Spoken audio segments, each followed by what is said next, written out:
Chapter 373, Dripping Sword, Part 3-3. Translator, Strivon. There were no two ways about it. Today, Luo Nan possessed ample ambition. Last night, most of his thoughts circled around the heart-searing blade, this legendary secret technique that would allow him to dispose of milk. As for the C-rank technique Dripping Sword, Luo Nan merely skimmed over it a few times. He didn't delve too deeply into it. Luo Nan only knew that this technique mainly involved condensing water vapor out of thin air to attack the enemy's weak point. It was a bit like a wizard's technique from a fantasy novel, just that the sound and light effects were less impressive. At the moment, Luo Nan wanted to get deep into it. He first looked at the original video recording of Attachment 2 within the RT-8313 mission of Headquarters. Last night, he actually wanted to look at Attachment 3, but he unexpectedly didn't have read permissions. He could only see a summary and so on. Only ability users at the Architect stage and beyond had the ability to see the whole thing. It was really annoying. Licking his lips, Luo Nan waited for the video to buffer. The video demonstration in the attachment used the high-fidelity standard of reality level. The file size was enormous. Even with the special network form of the hexia, a period of time was needed to ensure a smooth playback. The file size was in direct proportion to its value. After all, this was a teaching demonstration targeted for the ability users of the entire world, and it was personally demonstrated by Her Majesty Empress Wu herself. Luo Nan chose the highest quality mode, reality mode, thanks to the suggestion of the Hexia's AI assistant. This was the fourth layer function of the psychic wave network, the simulator. The current Luo Nan had already resolved his issue with interference ability. He could now use this function completely stress-free. Luo Nan closed his eyes, naturally sinking into darkness. Soon, gentle rays of light slowly pervaded through the dark. The light gradually deepened and changed, ultimately forming a scene of entwined obsidian gray and dark crimson. A confluence of noise and the pressure of a head-on wind arrived. Luo Nan choked on the earthy, acrid air, and he felt the sensation of his skin being dry and rough at the same time. Luo Nan was instantly brought into the empty and vast wilderness. Such simulator guide sequences were not a strange sight for Luo Nan. Luo Nan just felt that the psychic wave network simulator was on a more meticulous level than the burner version at Frost River Reality. Luo Nan had already set on the path of the 9 orifices and 6 roots technique. The stimulation of these nerve cells instinctively stimulated the response of the inner organs, muscles, tendons, skin, and flesh. Luo Nan needed to plant a reminder in himself. This was to make up the disparity between the perception of his mind and fleshly body. This was to avoid getting booted out. Luo Nan raised his head to look far into the distance. Right now, he was located at the peak of a hill. This was the highest point relative to his surroundings. The dark red earth was cracked layers upon layers, extending limitlessly into the horizon. This was, without a doubt, the wilderness. In the next second, Luo Nan's attention was forcefully captured by the clean and sharp slender figure ahead. Luo Nan was alerted as to who was the leading actor in this world. Her Majesty Empress Wu.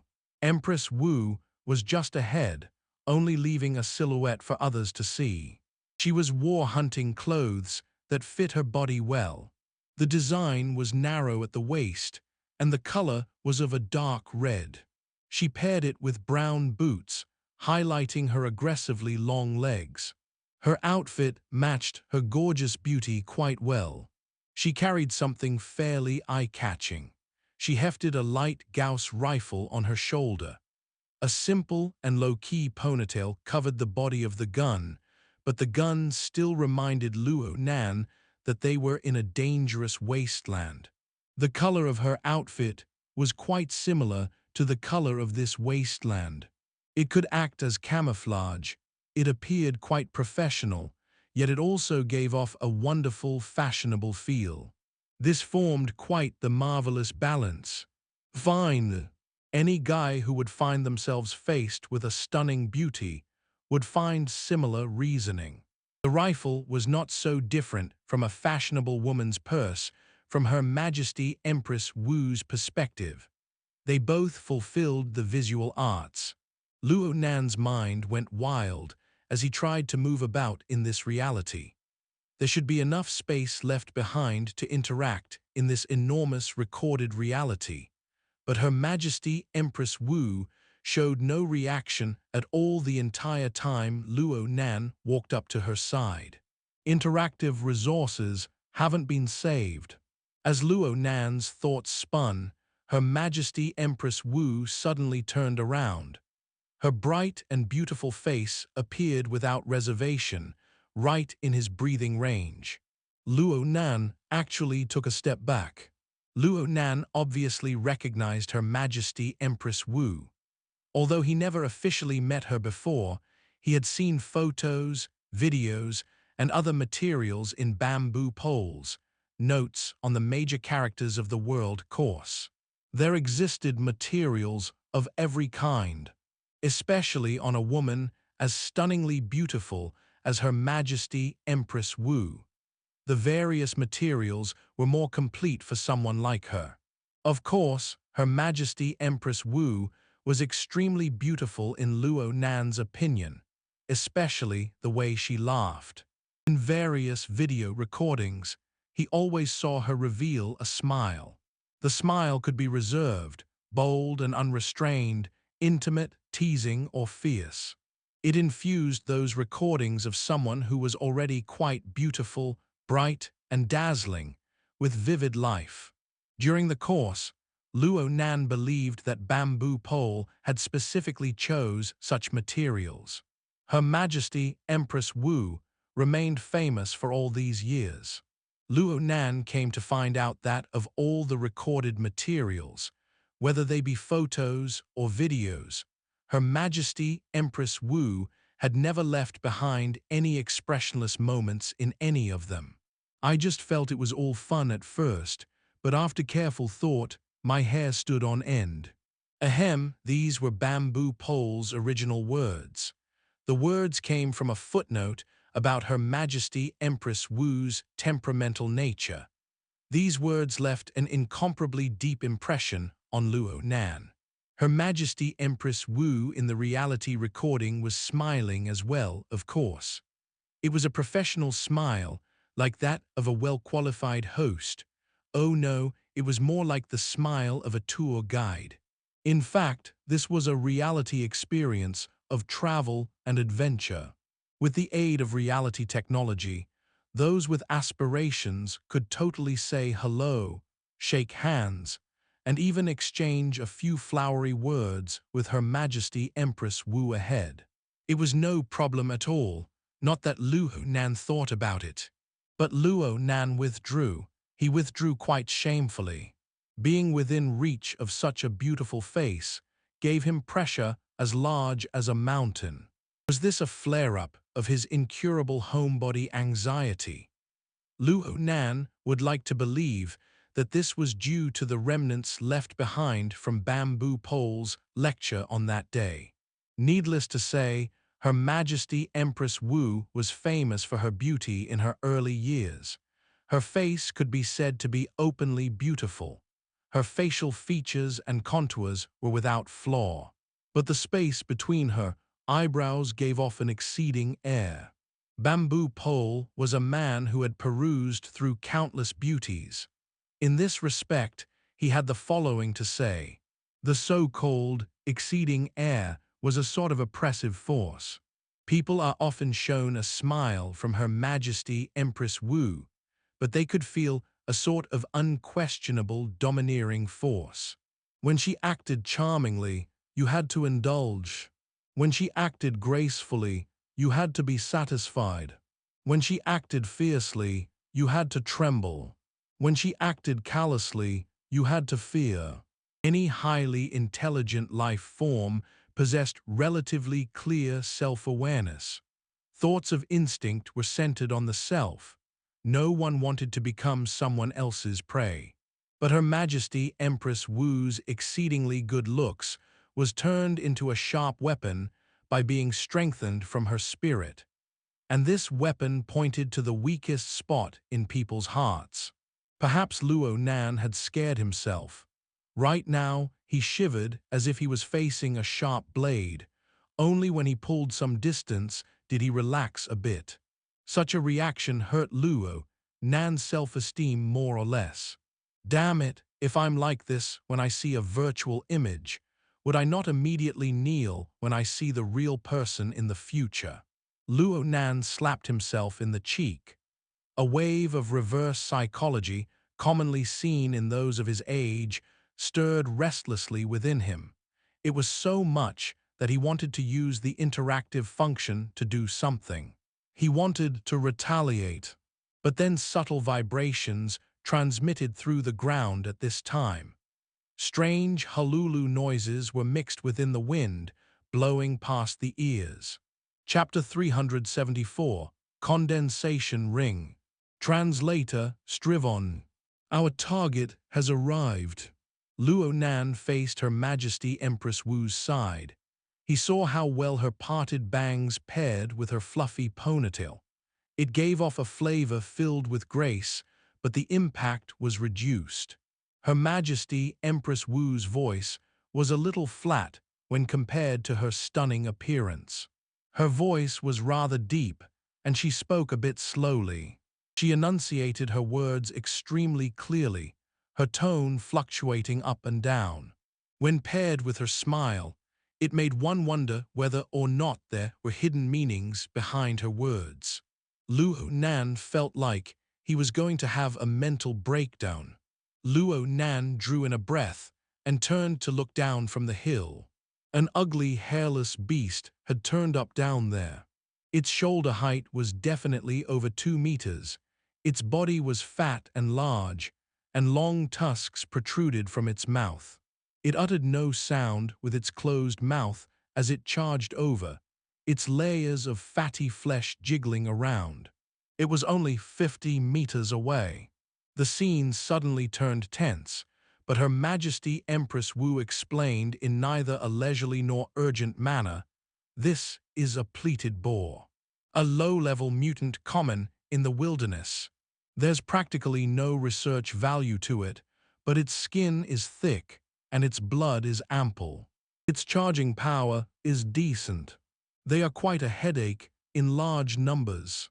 As she spoke, Her Majesty Empress Wu unloaded the light Gauss rifle off her shoulder. She didn't aim. She fired with a single hand in a free and easygoing manner. The metal bullets landed accurately on the head of the pleated boar, the place where its flesh was the thinnest.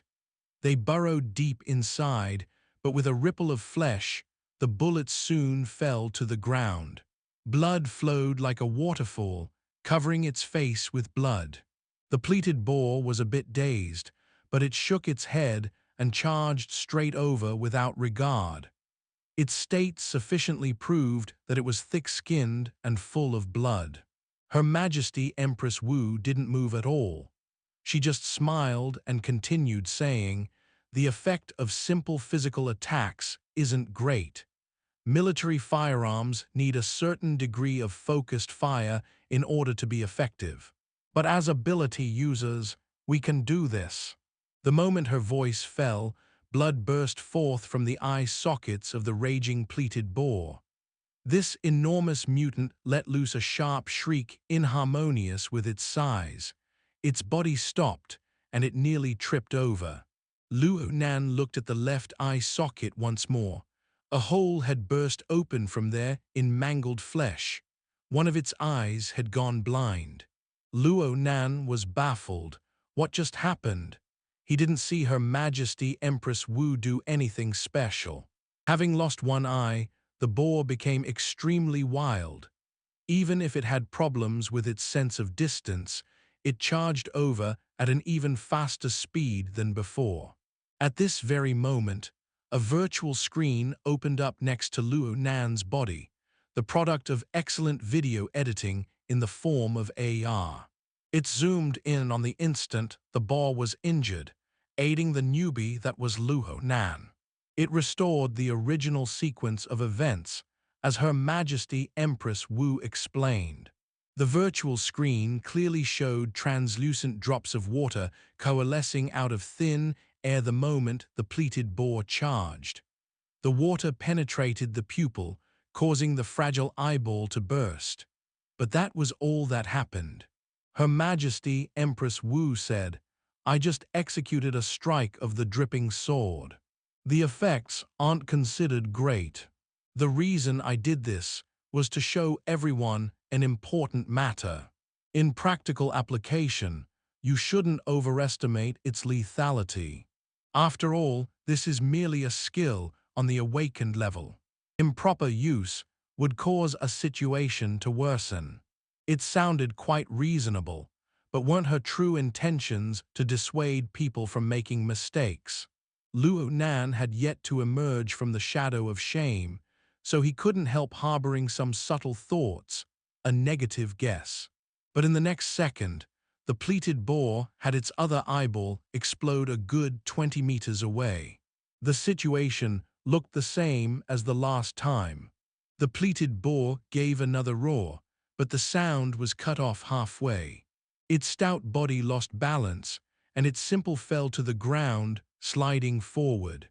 It was now around 5 meters away from Her Majesty Empress Wu, its limb twitching with its remaining instinct, having lost all its kinetic energy. Luo Nan gaped. This time he really didn't understand what the boar's problem was. Her Majesty Empress Wu took 2 steps forward at this time. She was like a field researcher. She bent on her knee by the pleated boar's side. She let the dry red dirt touch the head of the pleated boar. Then her long fingers streaked across, and the firm iron skull of the pleated boar was sliced apart. It was only when Luo Nan witnessed such an inhuman action that he recalled her identity as an extraordinary. Oh, wait, she hadn't been one 3 years ago. Luo Nan really didn't know just how many times he had been pinned down by this train of thought. This dissection scene was quite bloody, but it also helped restore the truth of what happened. Luo Nan was like an observer of the scene, and he walked 2 steps forward as well. He saw that the brain tissue of the pleated boar had completely turned into a mass of paste. The way the boar was killed, even an enormous elephant would simply die. But why were the effects so different between the first and the second attack? Was Empress Wu cheating? Luo Nan was trapped in malicious speculation. It was hard for him to escape these thoughts, but Her Majesty Empress Wu already said the answer. In terms of destructive power, this is sharpening. The dripping attack's effect was augmented with dual bursting, and for the sake of controlling it to penetrate the eye and enter the brain, there was also another augmentation of guidance. Her Majesty Empress Wu explained the essentials of this attack with a smile. As once stated before, the sword of the dripping sword was actually a sort of attack where the mental plane interfered with the material plane.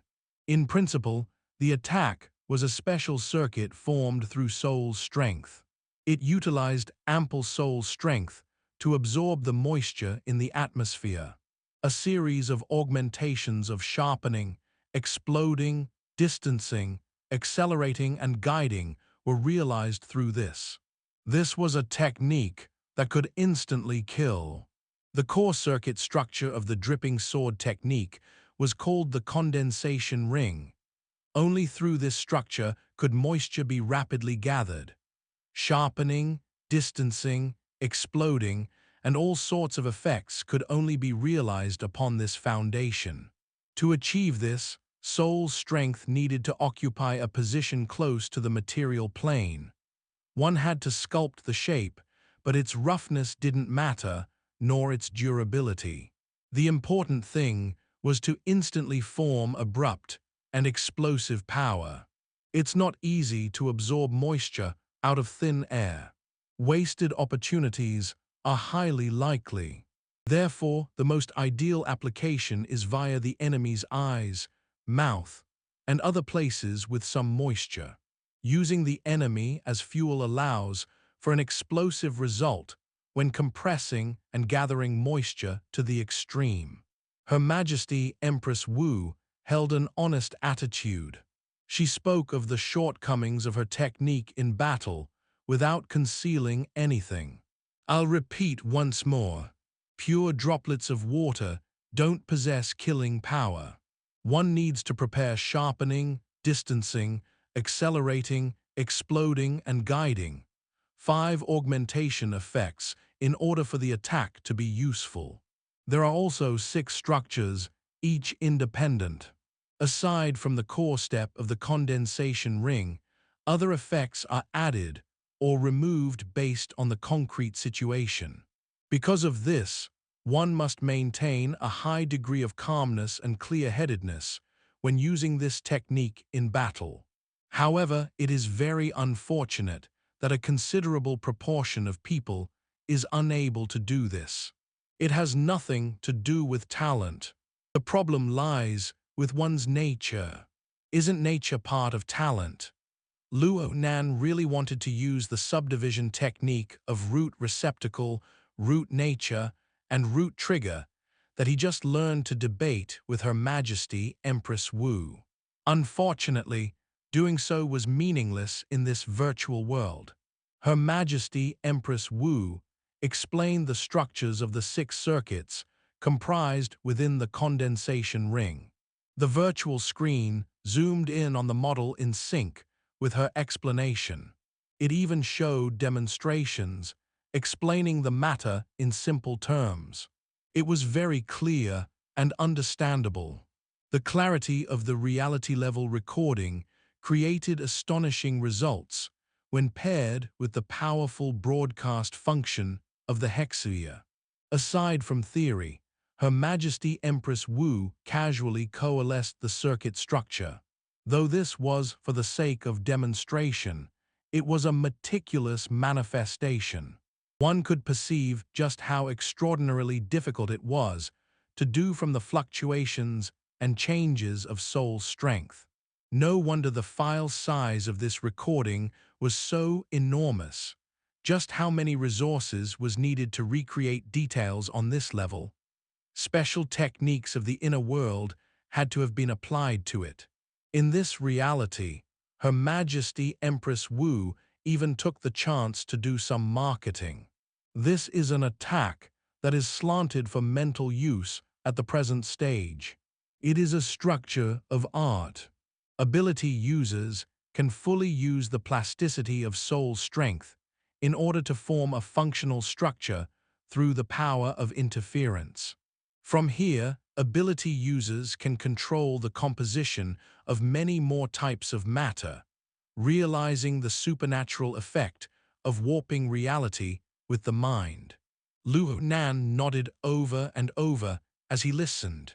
He recalled the attack method of the Wraith Sign, the human-faced arachnid.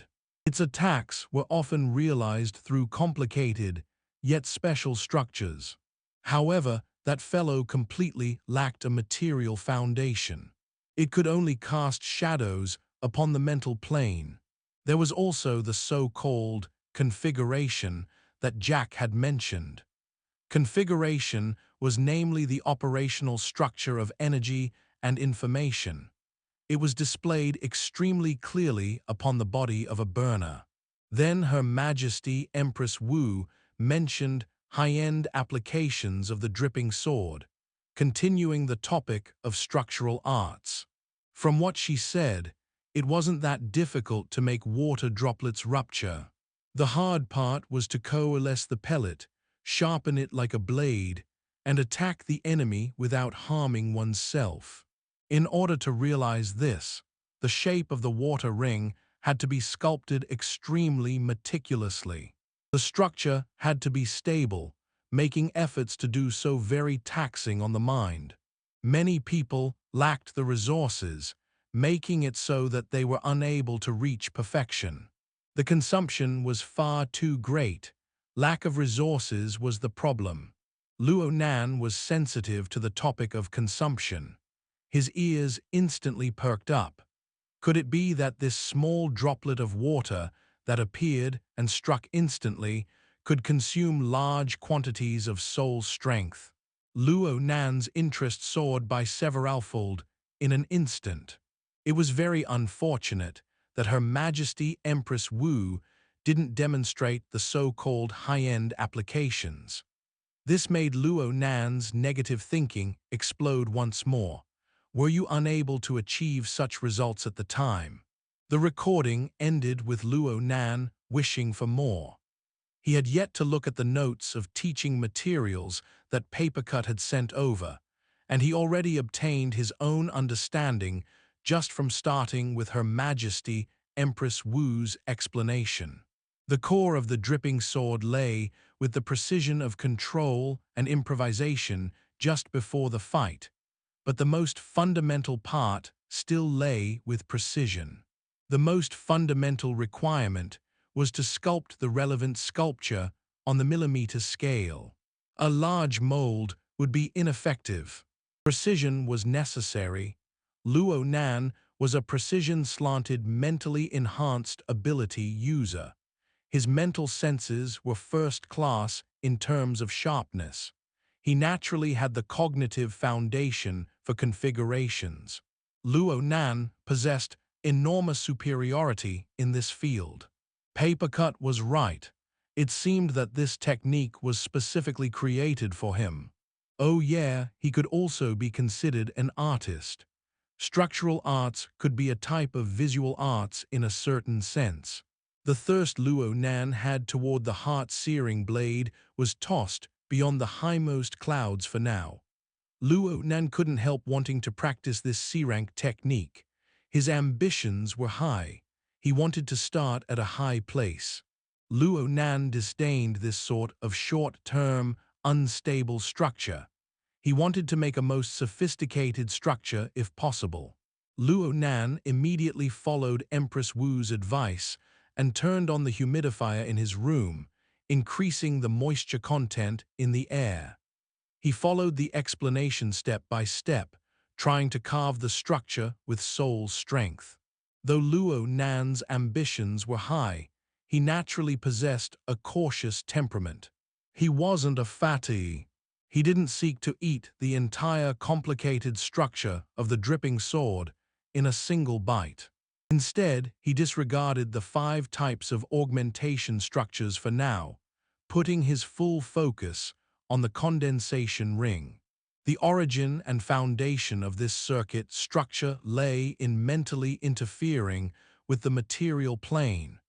There was nothing to be discussed if one could not open a channel. Looking at the zoomed-in microscopic model, the condensation ring's structure appeared like a flat and smooth donut. There was nothing in the center. Its rules as a whole were not complicated, but to accurately portray the three-dimensional curvature inside and outside the ring with soul strength was enough to make many people kneel in defeat. This was the difficulty Her Majesty Empress Wu stressed. The atmosphere in Luo Nan's bedroom was gradually becoming more moist. Luo Nan tried and failed a mere 2 times before succeeding in manifesting the relevant structure in the void. This condensation ring's diameter was only 0.02 millimeters. Just achieving this feat would crush the overwhelming majority of awakened. Of course, the effort required for sculpting was more than usual since this was Luo Nan's first time. The Hexia timed him. It took Luo Nan 4.7 seconds. Adding the time it took for water molecules to accumulate, the time already rushed past 10 seconds. As for the structure of the condensation ring itself, it was hard for Luo Nan to smoothen it out. The amount of time the droplet lasted compared to the amount of time it took to coalesce was pitiful. It lasted only 0.4 seconds. It was useless in combat. But what was the saying again? Practice makes perfect. Aside from the scale being smaller, doing this sort of work was the same as drawing a complex circle when compared to the human-faced arachnid's operational structure of energy and information. It was not hard at all if Luo Nan disregarded precision and detail. Luo Nan was unsatisfied with this, who said that its soul strength consumption was great. But this was really convenient in allowing for a lot of practice. Once an instance was made, one didn't need to pay further mind to it. It gathered moisture by itself, then it would break apart. Luo Nan just paid attention to making the next one, continuing to adjust. It took 3 to 5 seconds for each one, meaning that Luo Nan made 20 per minute. Soon he grew familiar with the structure of the condensation ring. He quickly was able to reduce the amount of time it took to shape most instances of the condensation ring into 2 to 3 seconds. In 1 minute, he could now do it 30 times. 30 repetitions within a minute, with most instances being defective. It was difficult for Luo Nan to achieve results. Was it dry as dust? Was it frustrating? Perhaps some people would feel that it was dry as dust, that it was frustrating, but Luo Nan didn't believe it was so. Everything depended on the details. When Luo Nan relied on a huge amount of practice, when he learned speed drawing and sketching, he slowly ground it out. When practicing outlines, he pulled out lines of similar lengths. It required tedious repetition. But in actuality, whether the lines were stiff or soft, whether the lines were rough or meticulous, the hand was able to perceive their differences clearly. People had a sense of aesthetics, allowing them to accurately grasp these things. The sense of accomplishment soon followed. Yes, only with exquisite thinking could one touch upon a level of greater subtleties, grasp the bits of changes, and get the sense of accomplishment from gradual progress. Her Majesty Empress Wu had said that the dripping sword technique was a sort of structural art. Its subtle deformed shape was a type of visual art. Luo Nan's perception, Luo Nan's sense of aesthetics, was able to appraise this. So Luo Nan was able to borrow upon his experiences of success from the past to know what sort of level he achieved. Luo Nan possessed the mental preparation for the dry and dull practice in the early stages of training. The distance wasn't that far. Progress could be seen. Why not just complete it in a single go? Luo Nan really did take the action of forming the condensation ring to be like drawing. He followed his routine from back in the day, doing a short period of training with an empty mind. Then he no longer shaped the condensation ring in haste. Instead, he used more of his mental power in contrasting his work with Her Majesty Empress Wu's example. He carefully copied it, amending his work. He was slow at first, but he began to increase in speed the moment he gained some understanding. Then he slowed again. Then he sped up again. In the end, he was like a hurricane. Luo Nan forgot about the number of times he practiced. He had recorded it in the hexia at first, but later he didn't have the mind to do so. Around 2 hours passed, soon reaching lunch time. Luo Nan's mind suddenly had a burst of insight. His soul's strength was his brush. It was his carving blade. He moved it in an exceptionally fluid and quick manner. The sculpting process was practically non-existent to him. A strand of psychic thought was like a stamp pressing steadily down, and the condensation ring was engraved on the boundary between the planes of the mental and the material. This feeling was like a swiftlet taking flight from the water. It slashed out shallow streaks on the surface, instantly forming a beautiful scene that was captured by camera, forever retained. Chapter 375, Old Posts. Translator, Strivon. Luo Nan's mind went blank. It was in this moment that a small drop of water, the size of a fingernail, came out from nothing, forming from thin air. It hovered quietly before his eyes, moving slightly and refracting the sunlight that came shining through the window. Colors of every variety could be seen. It was beautiful. Luo Nan's mind was flooded with a sense of satisfaction. He grinned, relaxing his psychic intent, and only then did he feel weary. Weary. Oh, I see. The technique requires little soul strength, but forming the condensation ring involves mental energy, focus, and even the physical foundation of the nervous system. It was impossible to use all of these indefinitely. Luo Nan fell back, his arms spread out on his bed. Cool water vapor hit his face directly. A few drops of water fell on his cheeks, forehead, and some even sprinkled on his arm and collar. It was very refreshing. He moaned in comfort. Luo Nan suddenly opened his eyes. He saw a mist of water drift down before his eyes, instantly wetting his body and everything in his surroundings. K. Luo Nan leapt to his feet, but he was too late.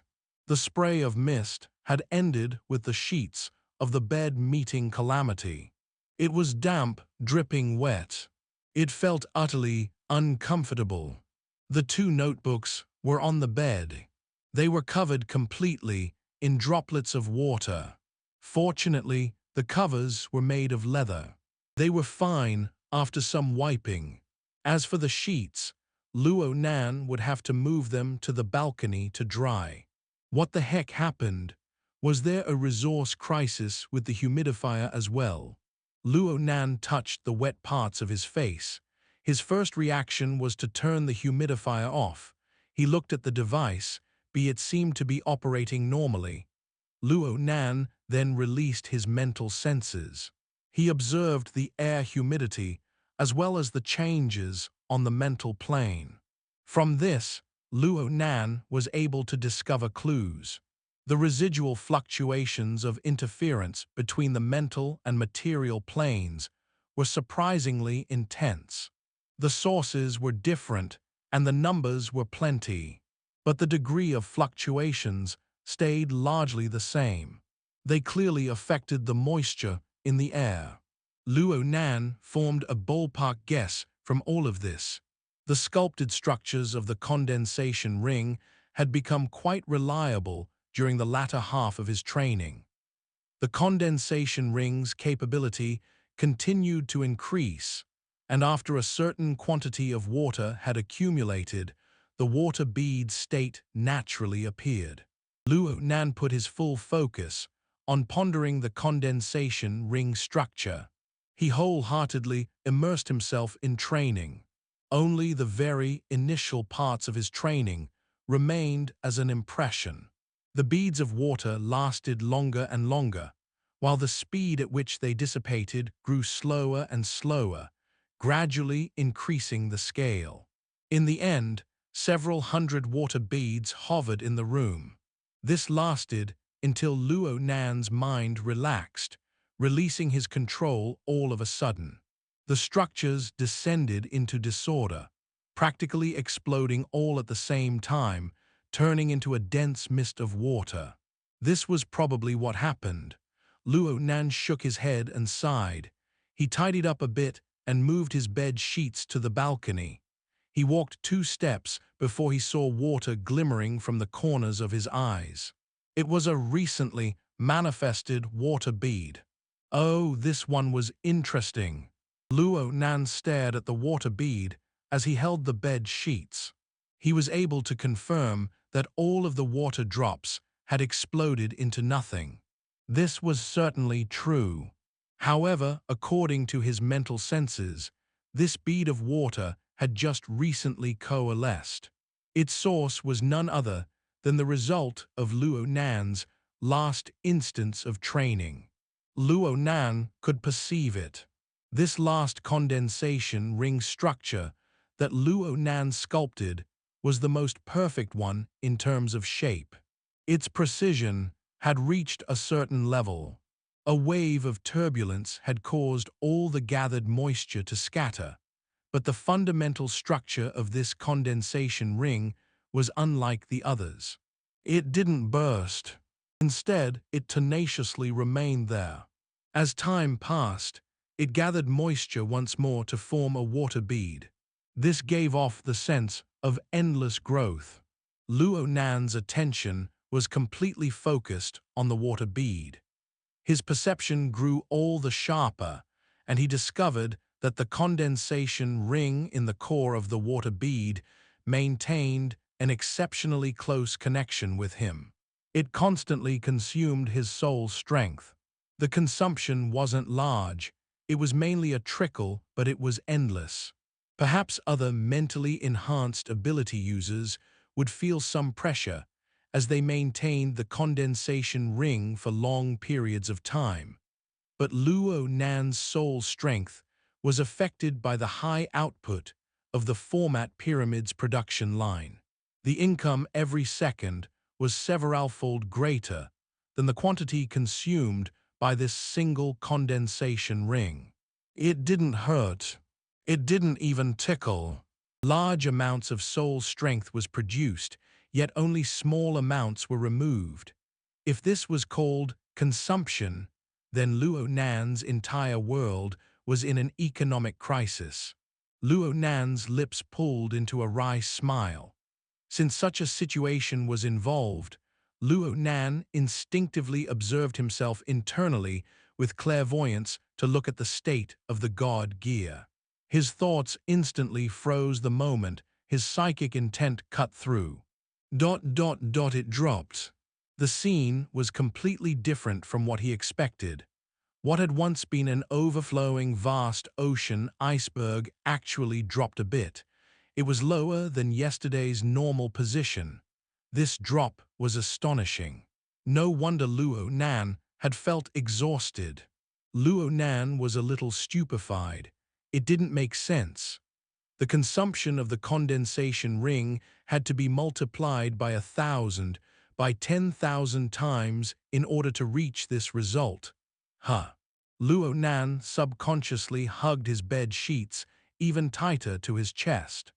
The moistness of his sheets made him recall the mist of water sprayed in the room. Well, just think about it. A simple condensation ring didn't require a lot of energy consumption. But if there were several hundred of them existing simultaneously, several thousand being produced one after another, the amount of consumption was not something that one could stare idly at as this process continued. Multitasking was particularly resource-intensive. This was very normal.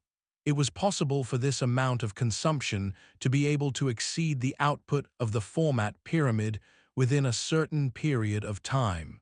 In other words, as the several hundred beads of water exploded apart, Luo Nan's large volume of training truly turned into a method of disposal of milk.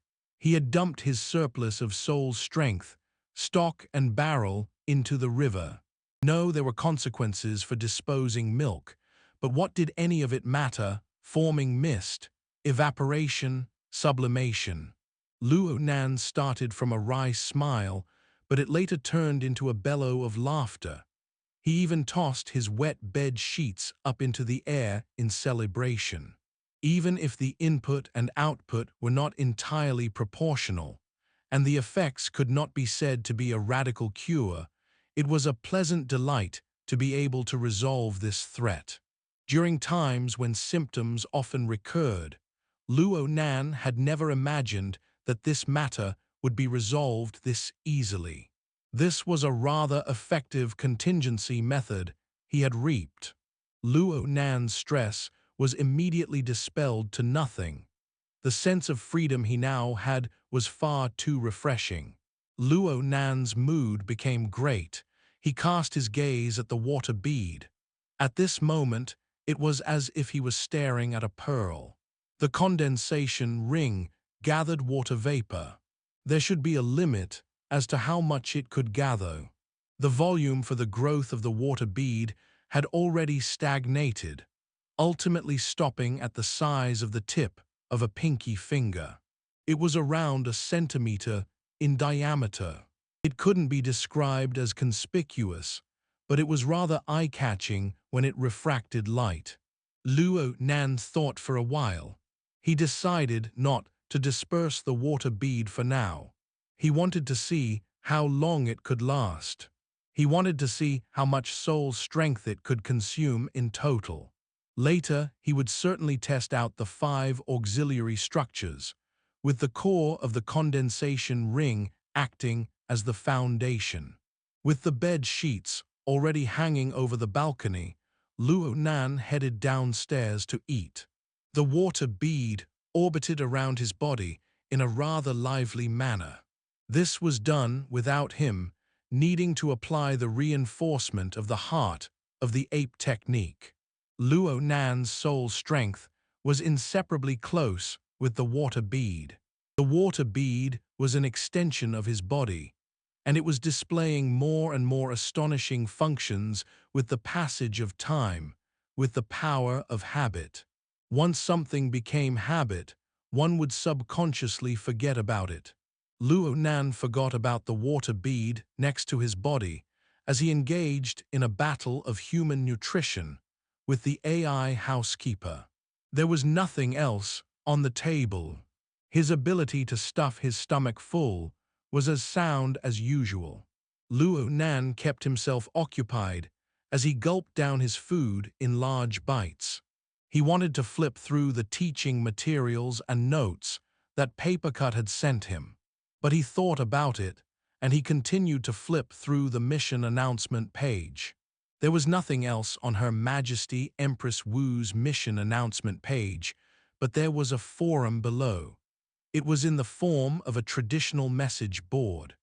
There were 20 messages filling a page, and there was already a terrifying number of over 1,800 pages.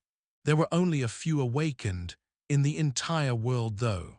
He recalled that Zhang Yingying had mentioned this before.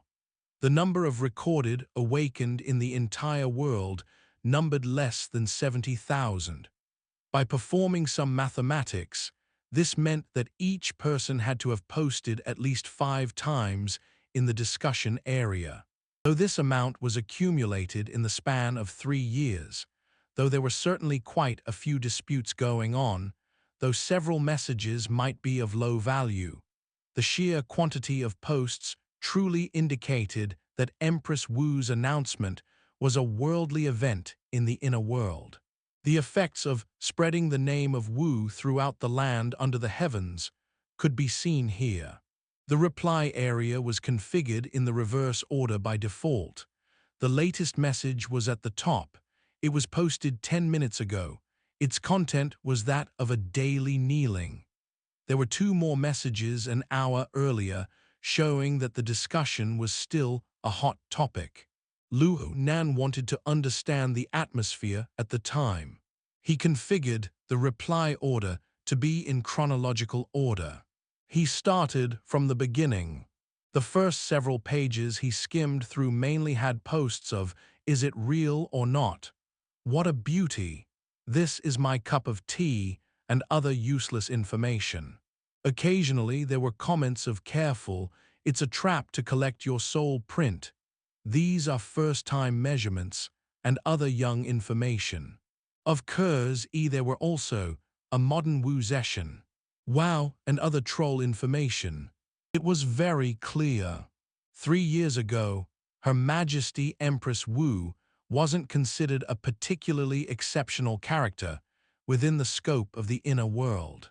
She had yet to possess global fame. However, it was none other than this matter which had caused her to soar past the heavens, painting this matter of spreading the name of Wu throughout the land under the heavens in a legendary light. Luo Nan more or less felt admiration for Empress Wu. Though Empress Wu's mystic techniques didn't live up to being as godlike as they were described, the sort of influence they caused was real, and Her Majesty Empress Wu was able to shoulder it. Luo Nan skimmed through a few pages before changing his methods. He would go crazy going through 360,000 posts.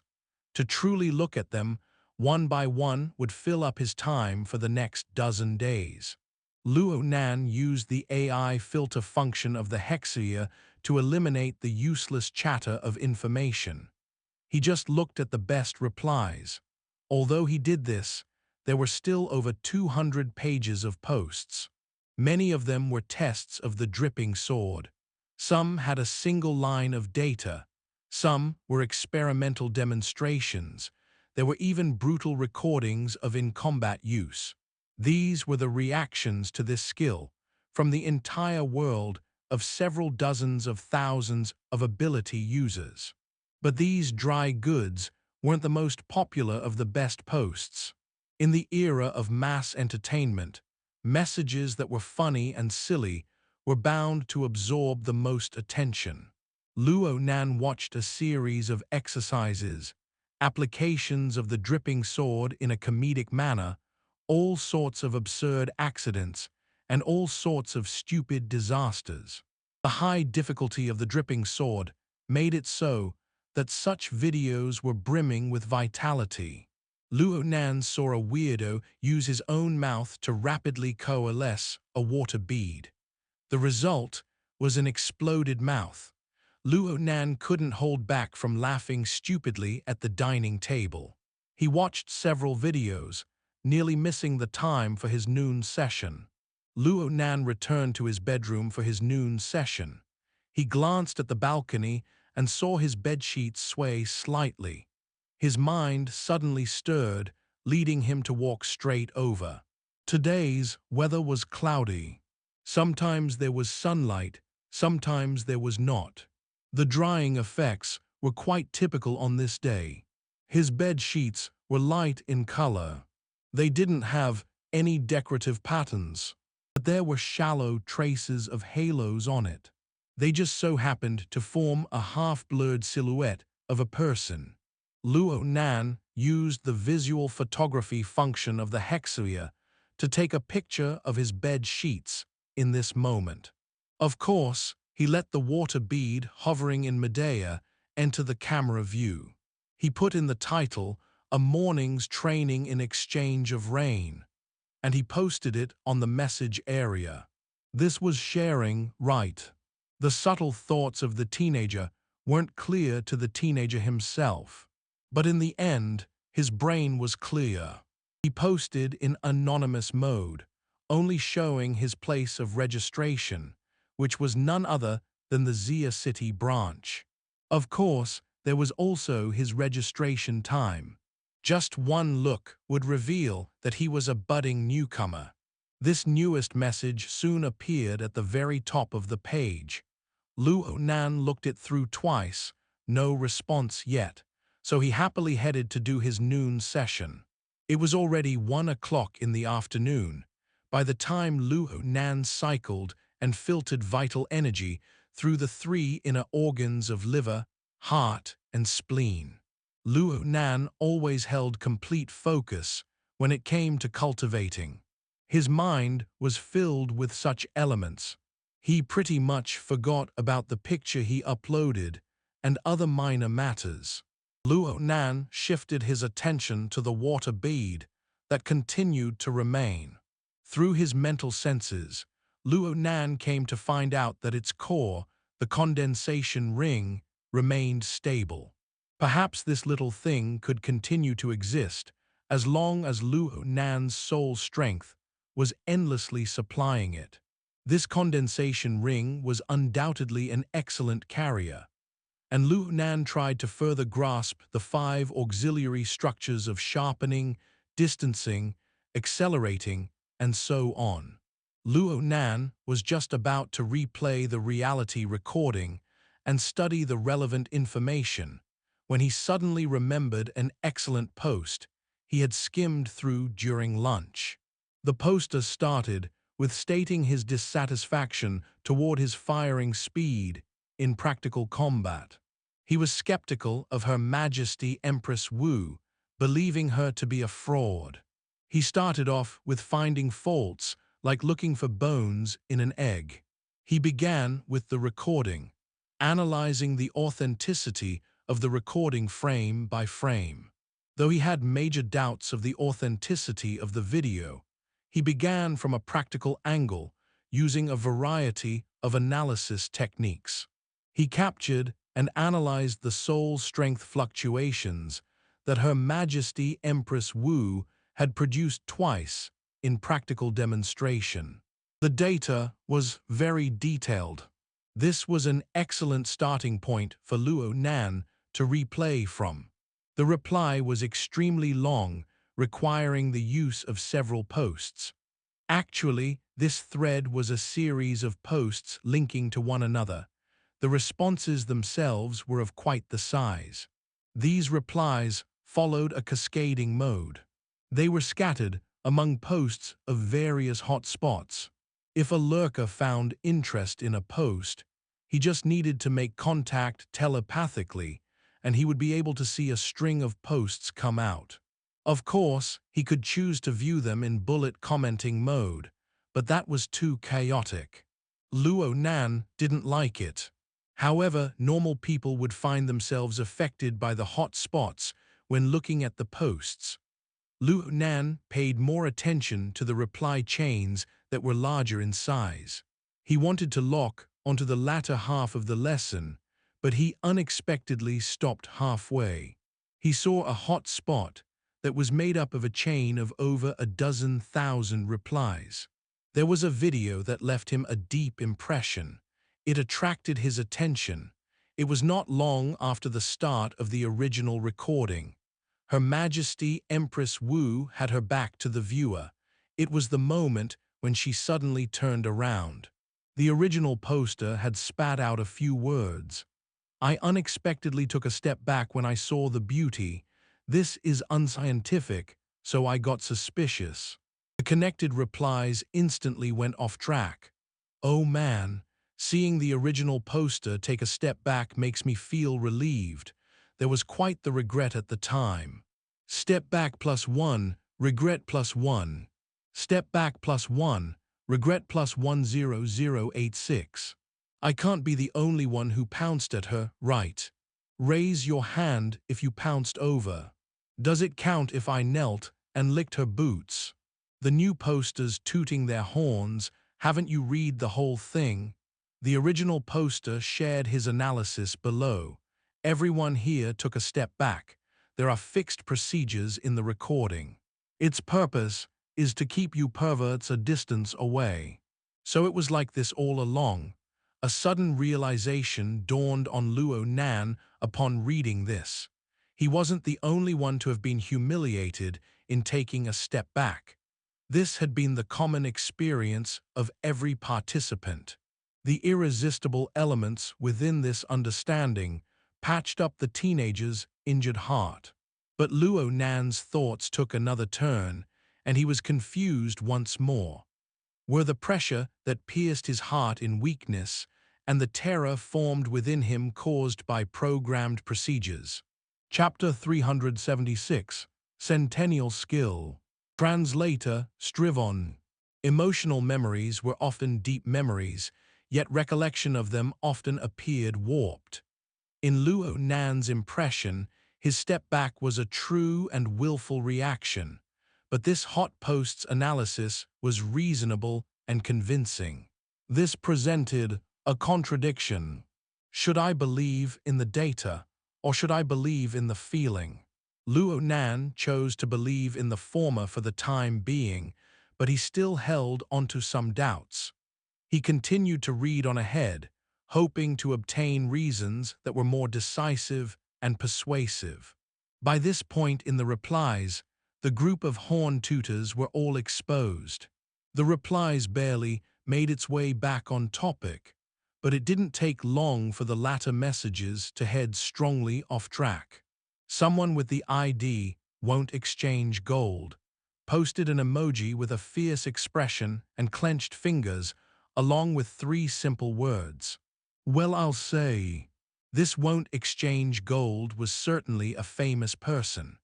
There followed a long series of replies chained to his reply. They all quoted the content of his words, neatly forming a new core topic. Head Gold has finally revealed himself. Queen Wu, careful of the hoodlum. So it was "won't exchange gold." It was "won't exchange gold" all along. Head Gold, this must mean that he'll head to Zia City. Most of these comments were made 3 years ago. Some people called Her Majesty Empress Wu by her nickname back in the day. The atmosphere was very lively. But this wasn't the most explosive point. After several dozen cascaded messages later, a certain ID quoted "won't exchange gold" statement as well. The contents were simple. It was a string of ellipses. But the simple dots encouraged a group of people with too much time on their hands to come crying and shouting over. The cascaded replies served as a commemoration. It was not surprising that they were lively. It was the following person who was truly the source of all evil, the originator of corruption. Wu Zhao. The situation in the past was unknown to Luo Nan, but today, Her Majesty Empress Wu's ID was dyed in a purple-gold color. This represented that she held a most distinguished identity. It was a symbol of the society's veterans, powerful members, and people with true authority. From her personal reply on, the comments had truly exploded. The dense overlap of posting time allowed Luo Nan to vaguely feel the fiery atmosphere at the time. However, there was something very strange. There were still people who came to pay respects at this temporary hotspot even until today. Luo Nan finally swiped to the very end. He saw that the latter replies were mostly, "Head Gold is dead, I burn offerings to him, ambition isn't far, the soul has returned, I don't believe that Head Gold is gone, I will sit and wait," and similar words. Missing, this famous figure had been missing for 3 years. The scope of possibilities had shrunk to become extremely small.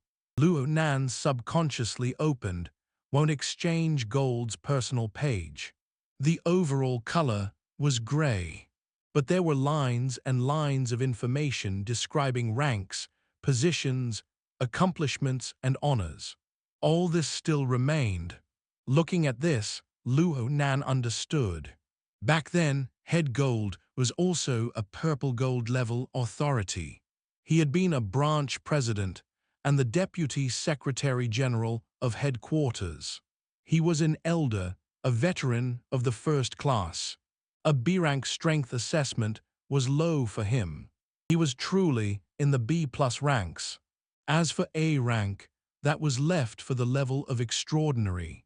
It was just that he had gone missing for several years. He must have missed the qualification certification procedure that occurred once every decade. The relevant status was temporarily frozen. The ID display also became average and mediocre. Only this locked page and the old posts back in the day still remained as vestiges of his existence. Though Head Gold was described this way, Luo Nan seemed to have heard his name from somewhere before. It was probably from Bamboo Pole's course, Notes on the Major Characters of the World. Luo Nan shouldn't have heard about Head Gold from anywhere else, but, thinking about it, there was a case of an extremely famous extraordinary going missing in recent years. The Maple Pavilion case.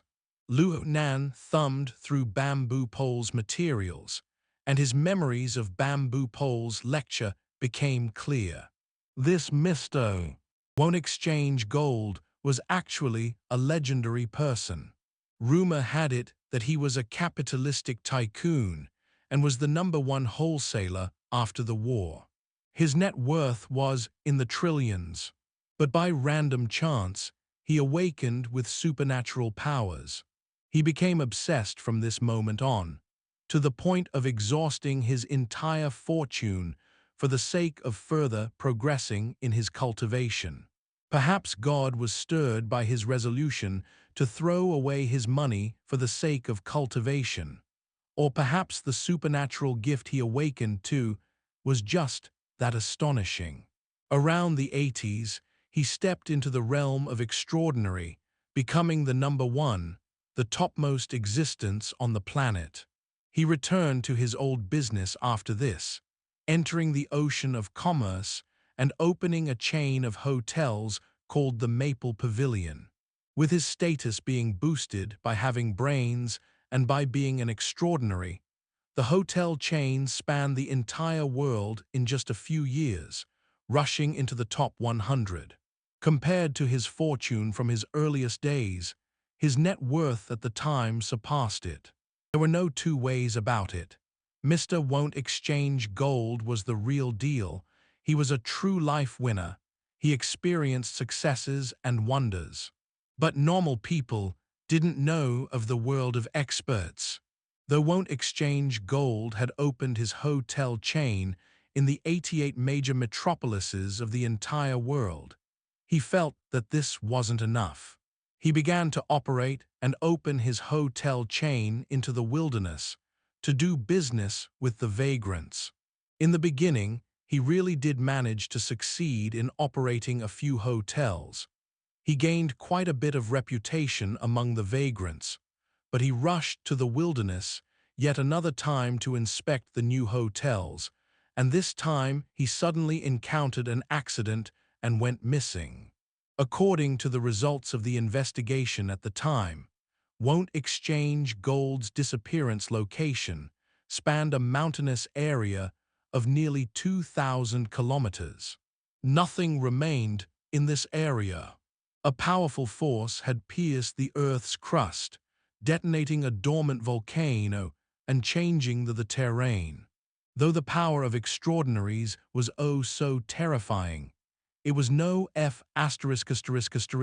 in use at all in this situation. Those who were missing remained missing. During the lecture, Bamboo Pole had mentioned this person. He wanted Luo Nan to understand that extraordinaries weren't some omnipotent gods. It was really quite the coincidence. The specific time that Won't Exchange Gold went missing was within 24 hours of his posted message in the reply chain. It was the last trace of him in a public setting, right before he left the metropolis and entered the wilderness. The message could be considered his last words, in a sense.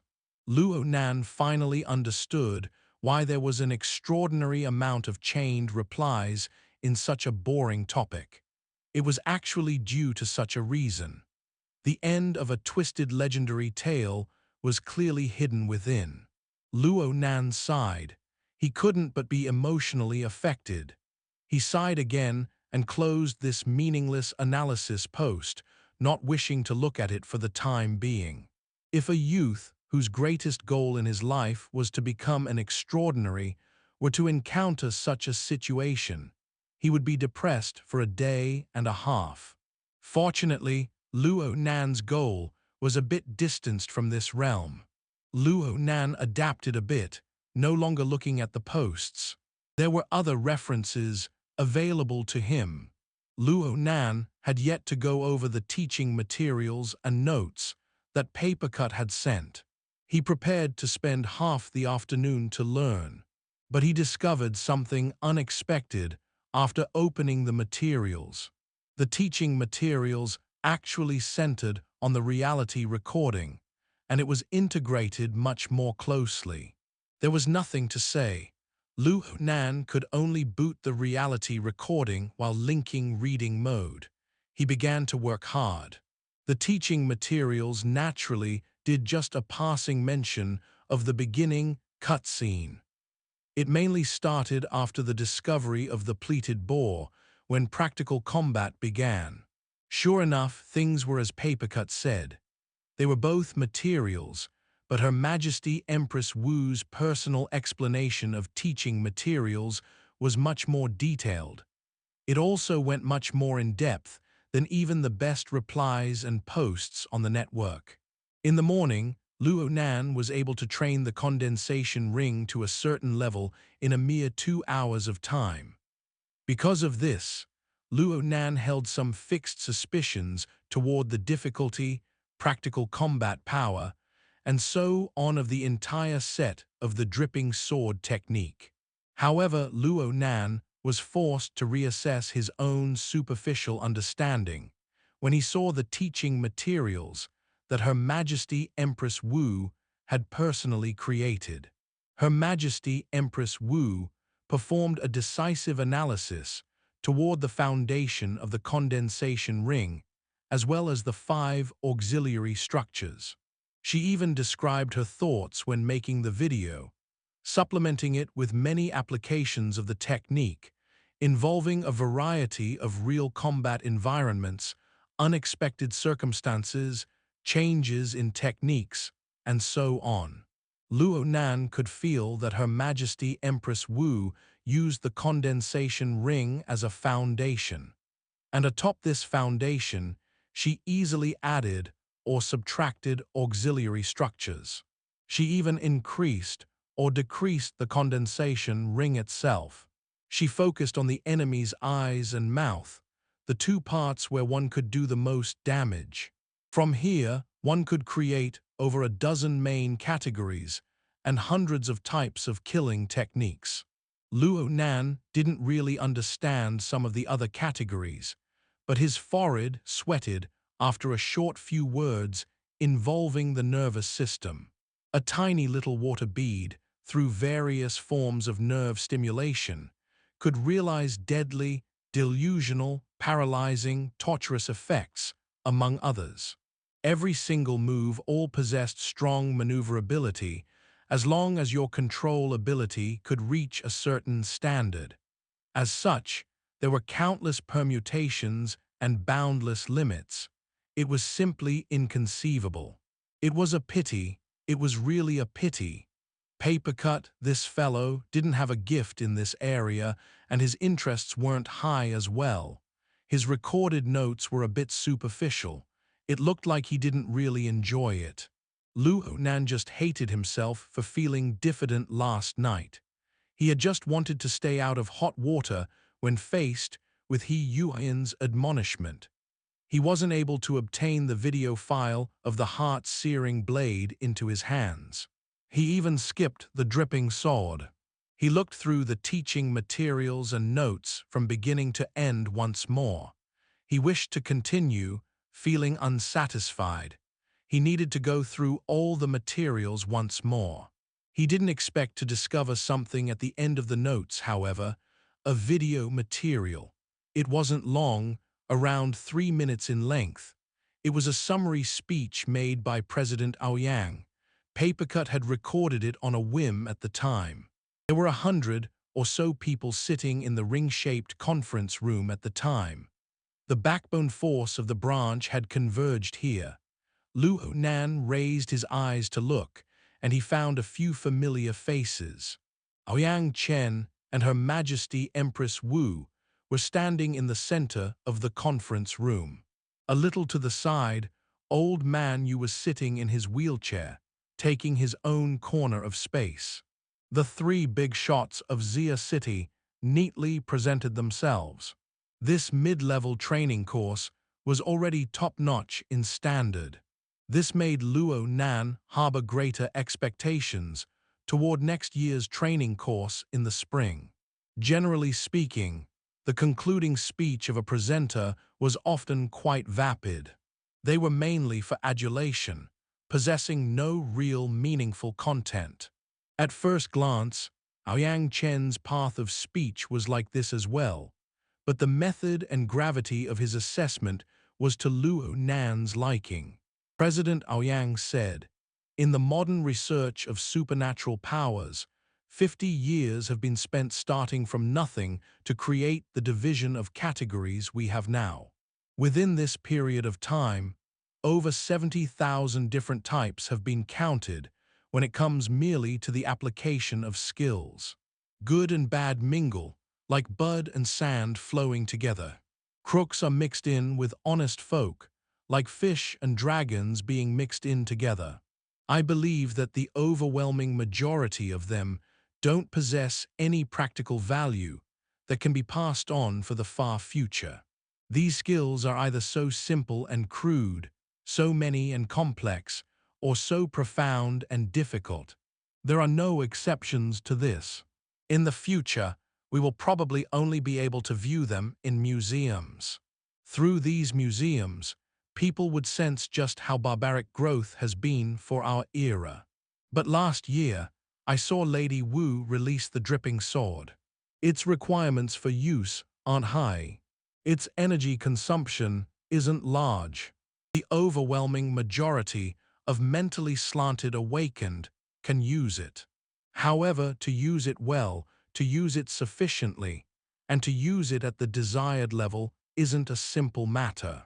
Upon witnessing today's class, I am more confident than ever that this simple technique can squeeze out an awakened's potential completely dry and exhaust an architect's imagination. Even those at the level of extraordinary can unearth things of value from here. The conference room in the recording went into a bit of an uproar, clearly showing that the society members were quite unwilling to accept President Aoyang's high evaluation. Aoyang Chen soon explained himself. It may appear that the dripping sword doesn't touch upon anything essential, but by relying on 6 simple structures for the interference of the mental to the material plane, an exceptional amount of variations can be realized. It is like a fundamental element of matter. An entire world can be created. We should be paying attention to the core of this technique, the condensation ring.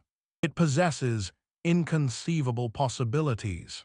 Through an extremely concise structure on the micro level, it can realize a highly efficient gathering of water molecules.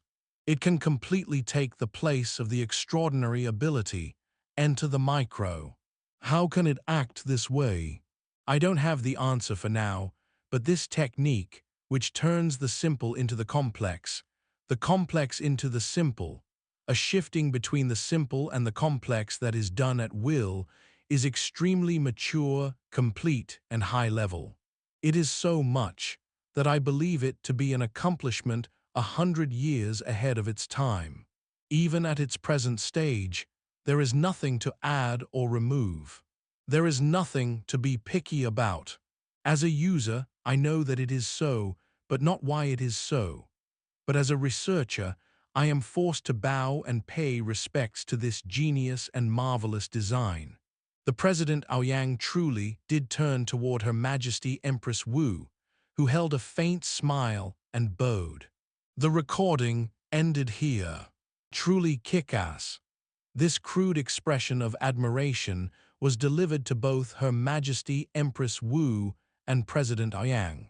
The following was an inaccurate description. A water molecule's diameter was approximately 0.4 nanometers. Even with Luo Nan's storm-like increase in soul strength, in terms of precision, he could barely access the micron level. There was quite the distance to the nanometer scale. Who knows how long it would take to effectively gather water molecules in normal circumstances, with Luo Nan relying solely on soul strength. But nowadays, there was this small basic structure that could do this. Luo Nan was unable to clarify the marvels within it at all with his current level of systematic understanding. His puzzlement was hard to dispel, yet he was full of admiration. A certain thought had even passed Luo Nan's mind. it seemed acceptable to bend one's head toward this legendary woman. Half the afternoon passed by the time Luo Nan finished going over the training materials and notes. The tiny bead of water, gathered by the condensation ring, still remained by Luo Nan's side. It was still the size of a fingernail, the maximum limit of its volume. According to Her Majesty Empress Wu's thoughts, Luo Nan's method was that of an arduous and thankless type. But even that legendary lady would never expect Luo Nan to have a production line producing a steady, uninterrupted flow of soul strength. In the case of spending one's income, Luo Nan didn't need to budget his money in his situation where income and spending were completely out of proportion. He just needed to have the will to spend, and things were fine. He stirred telepathically, controlling the bead of water himself. It was like a sword ball from novels. It jumped and flew, moving freely as Luo Nan pleased to and fro in the room. This manifestation of supernatural power gave off a greater sense of accomplishment than the silent and stealthy siege hammer technique. Only half the day remained for Luo Nan's closed-door cultivation. The plan couldn't keep up with the changes. Luo Nan's cultivation plan fell far from expectations, since Luo Nan had dedicated much time to wiping his own butt. Now that the dripping sword had become the greatest unexpected gain, it should be firmly grasped. What about the Star Atlas transformation of the format pyramid? Wasn't that a big bother? In any case, Luo Nan already developed a keen interest, and even some feelings, for the dripping sword. One always treated the savior of one's life quite well. Chapter 377, Seizing a Divine Rebirth. Translator Strivon. Luo Nan made the resolve to grasp the 5 auxiliary structures of the dripping sword in a single spurt of energy. Luo Nan believed it to be possible.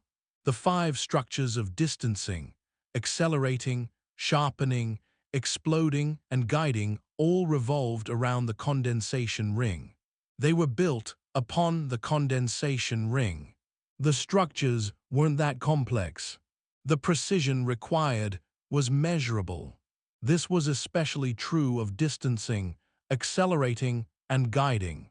These 3 structures increased the quality of control and were merely extensions of the condensation ring. It only took Luo Nan an hour to obtain a pretty good mastery of them. Of course, credit had to be given to a certain busy training platform of his, the condensation ring, and its stable nature. Luo Nan was able to continue training with it over and over again. He didn't need to worry about the crude auxiliary structure exploding. He could easily start over each time. Luo Nan could already make the bead of water, which was the size of a fingernail, fly and dance in the room. If he spurred it with all his strength, the water bead could slash across the air in a streak of water, its light visible but not its shadow, before splattering against the wall. It was truly a tragic car accident.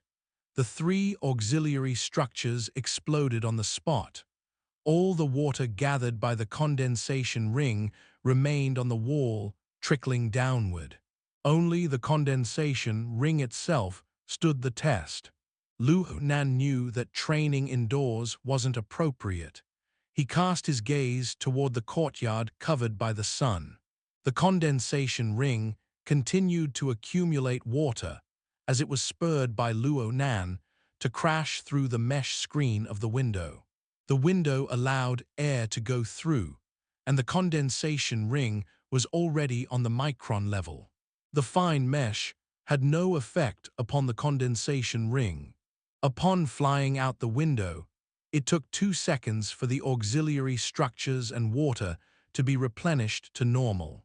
Luo Nan observed the water vapor gather and condense around the condensation ring and felt quite the sensation. He controlled the water bead to fly back and forth, feeling refreshed. Without the restrictions imposed by ceiling and walls, the water bead began to fly randomly in the courtyard. It flew in circles, expanding its distance bit by bit. In the end, it passed the eaves of the community, piercing between the branches to simply fly out over 2 kilometers away. There were many people coming and going in the community on this weekend, but none of them noticed the water bead that flew above their heads. Even if one could sense it, the most they would perceive was a mere flash of light. It was impossible for them to understand the truth behind the scenes. The water bead could naturally reach wherever Luo Nan's soul strength could cover, for it was controlled by soul strength. In any case, Luo Nan was able to comprehend Her Majesty Empress Wu's ideas while he worked the water bead. As the distance grew in length, more and more soul strength had to be expended in order to maintain the connection between him and the dripping sword. The multiple auxiliary structures had to be calibrated as well. While utilizing them, Luo Nan also had to pay attention to the problem of wear. After all, this involved the interference from the mental to the material plane. The rules between them weren't straightforward, leading to meaningless consumption and interference. There was only one way to maintain the most efficient coordination between them, and that was to practice. It was impossible to understand the exquisite and complex relationships stored without experiencing hundreds and thousands of mistakes. Needless to say, the consumption was enormous in a training filled with mistakes. According to what general knowledge Luo Nan currently grasped, the limits of a mentally enhanced awakened would be drawn out completely in half an hour merely by calibrating the 3 auxiliary structures. This was the case even when the condensation ring's fundamental structure was undamaged like it was now. However, Luo Nan absolutely didn't even need to spare a thought to the issue of consumption. He just felt quite refreshed by the sensation of pointing anywhere and having the water bead shoot there in this range of 12 square kilometers. Luo Nan continued to think, deducing down from this logic. He thought that if he went in his out-of-body state, he could possibly bring the dripping sword out for a run on the streets. Plus, the sensing range of his soul body was extraordinary. If he was at Nade District, he could cover the entirety of Nade District.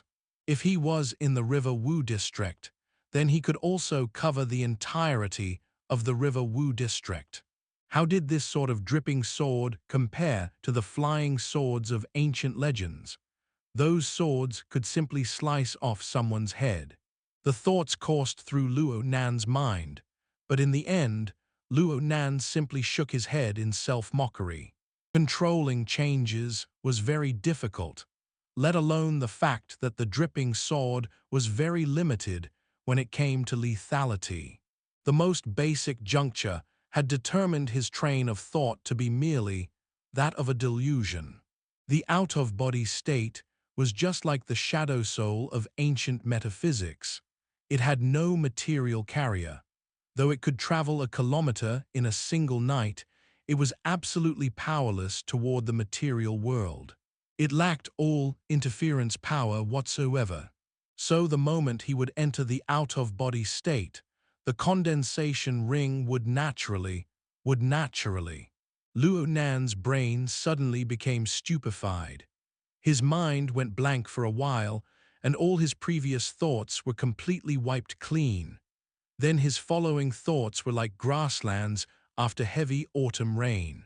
They flourished with endless rampant growth. What would happen? After going into the out-of-body state, what would happen to the condensation ring? True, a material carrier was required for soul strength to affect the material world. If he tried to form the condensation ring after his soul had left his body, it would forever be impossible for him to sculpt and shape it. for the interference power was not enough. But he currently had a condensation ring already created. It was embedded in the boundary zone between the mental and the material planes. Although its nature was quite subtle, its existence could be considered real in the material plane. He had pretty much already created the machine. This machine could automatically collect raw materials, which were the water molecules. It could advance in production. All that was left for Luo Nan to do was to supply it with fuel, which was his soul's strength. That was all. In this way, wouldn't the condensation ring be a medium for when his soul leaves his body? It was a carrier. Though the path was a bit windy, it seemed that through it Luo Nan could realize interference. Wasn't this so? Luo Nan lay on his bed, cutting off all his thoughts. He might as well just try it out instead of wasting time thinking. Even if he failed, he would just lose a precision-level condensation ring. In his current stage, this would be nothing more than losing a blue-grade item. Luo Nan performed mental preparations as he decisively entered the out-of-body state.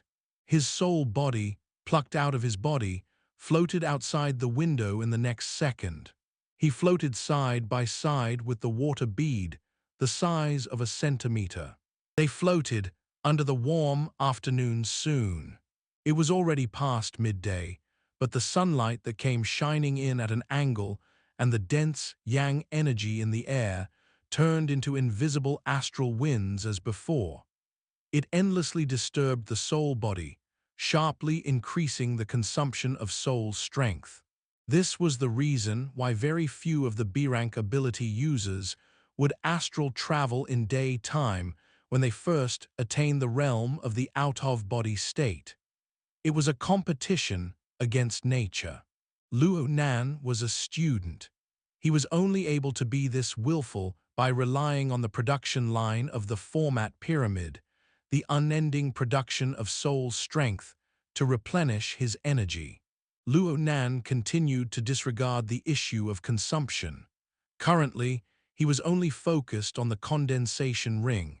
So far, the water bead had yet to collapse in the material plane. It had no evident wear and tear as well.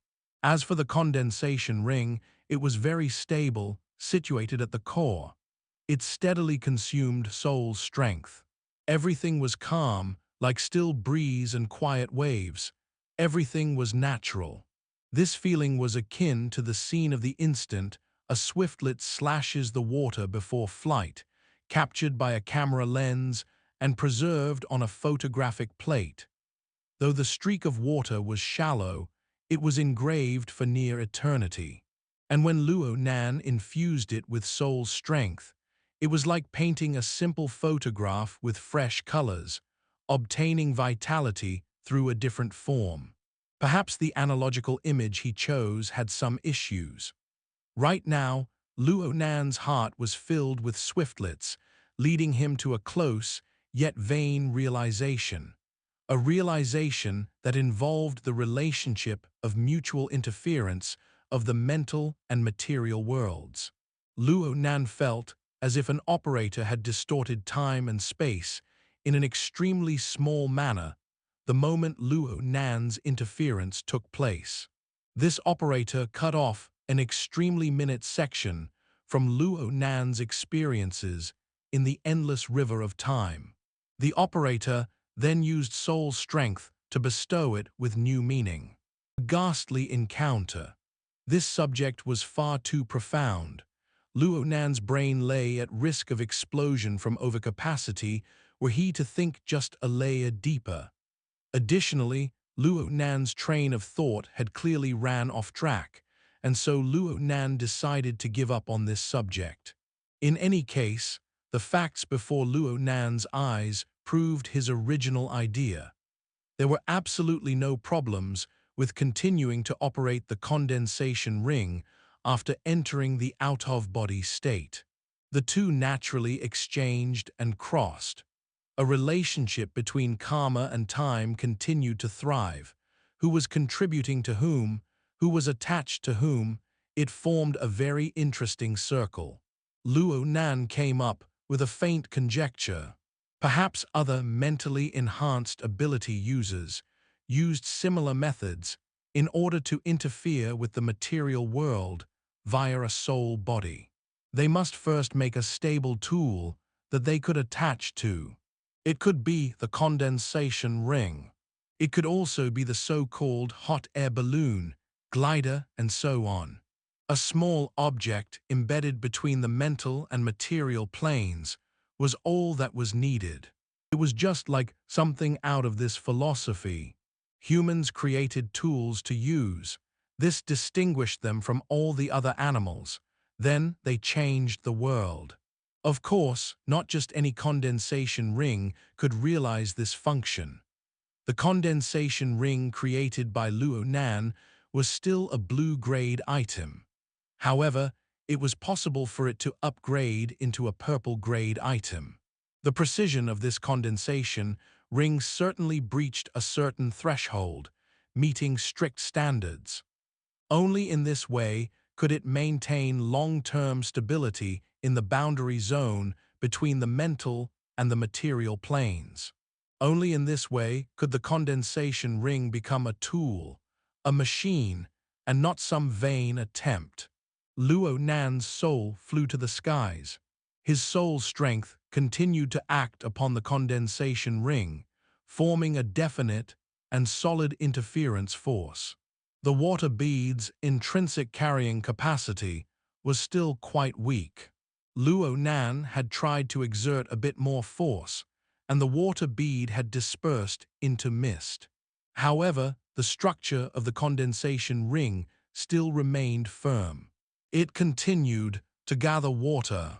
If Luo Nan wanted to go a step further in building this structure, he would certainly need to perform adjustments. Luo Nan tried pondering the techniques involved, but the current state of his brain was really overexcited. His train of thought drifted unsteadily, remaining very hard to control. He possessed insight over the subtle operations. It burst in a string of luster, but Luo Nan was unable to retrieve the shattered thoughts that led to this, and his mind was turned into soup. All right, let's act like an awakened. He mustn't forget anything due to his excitement. Perhaps he overlooked something. He should think further once more. Which factors were relevant? What were the ones he had yet to consider? After pondering ineffectively for a period of time, Luo Nan changed his approach. What issues have yet to be resolved over the past 2 days? The economic crisis of the format pyramid. Its star atlas transformation and reconstruction. The subdivision of the root receptacle, root nature, and root trigger. Her Majesty Empress Wu's outsourced work. The suspicions of his aunt and uncle. The setback with exploring the mysteries of gear. Only after sorting through these items did Luo Nan discover that there were still many unanswered questions regarding his body. He was still in a peaceful phase. If the threats of headquarters, orders, and quantum corporation were to be added up, wouldn't his life be pretty much over? Luo Nan wanted to rub his head by reflex.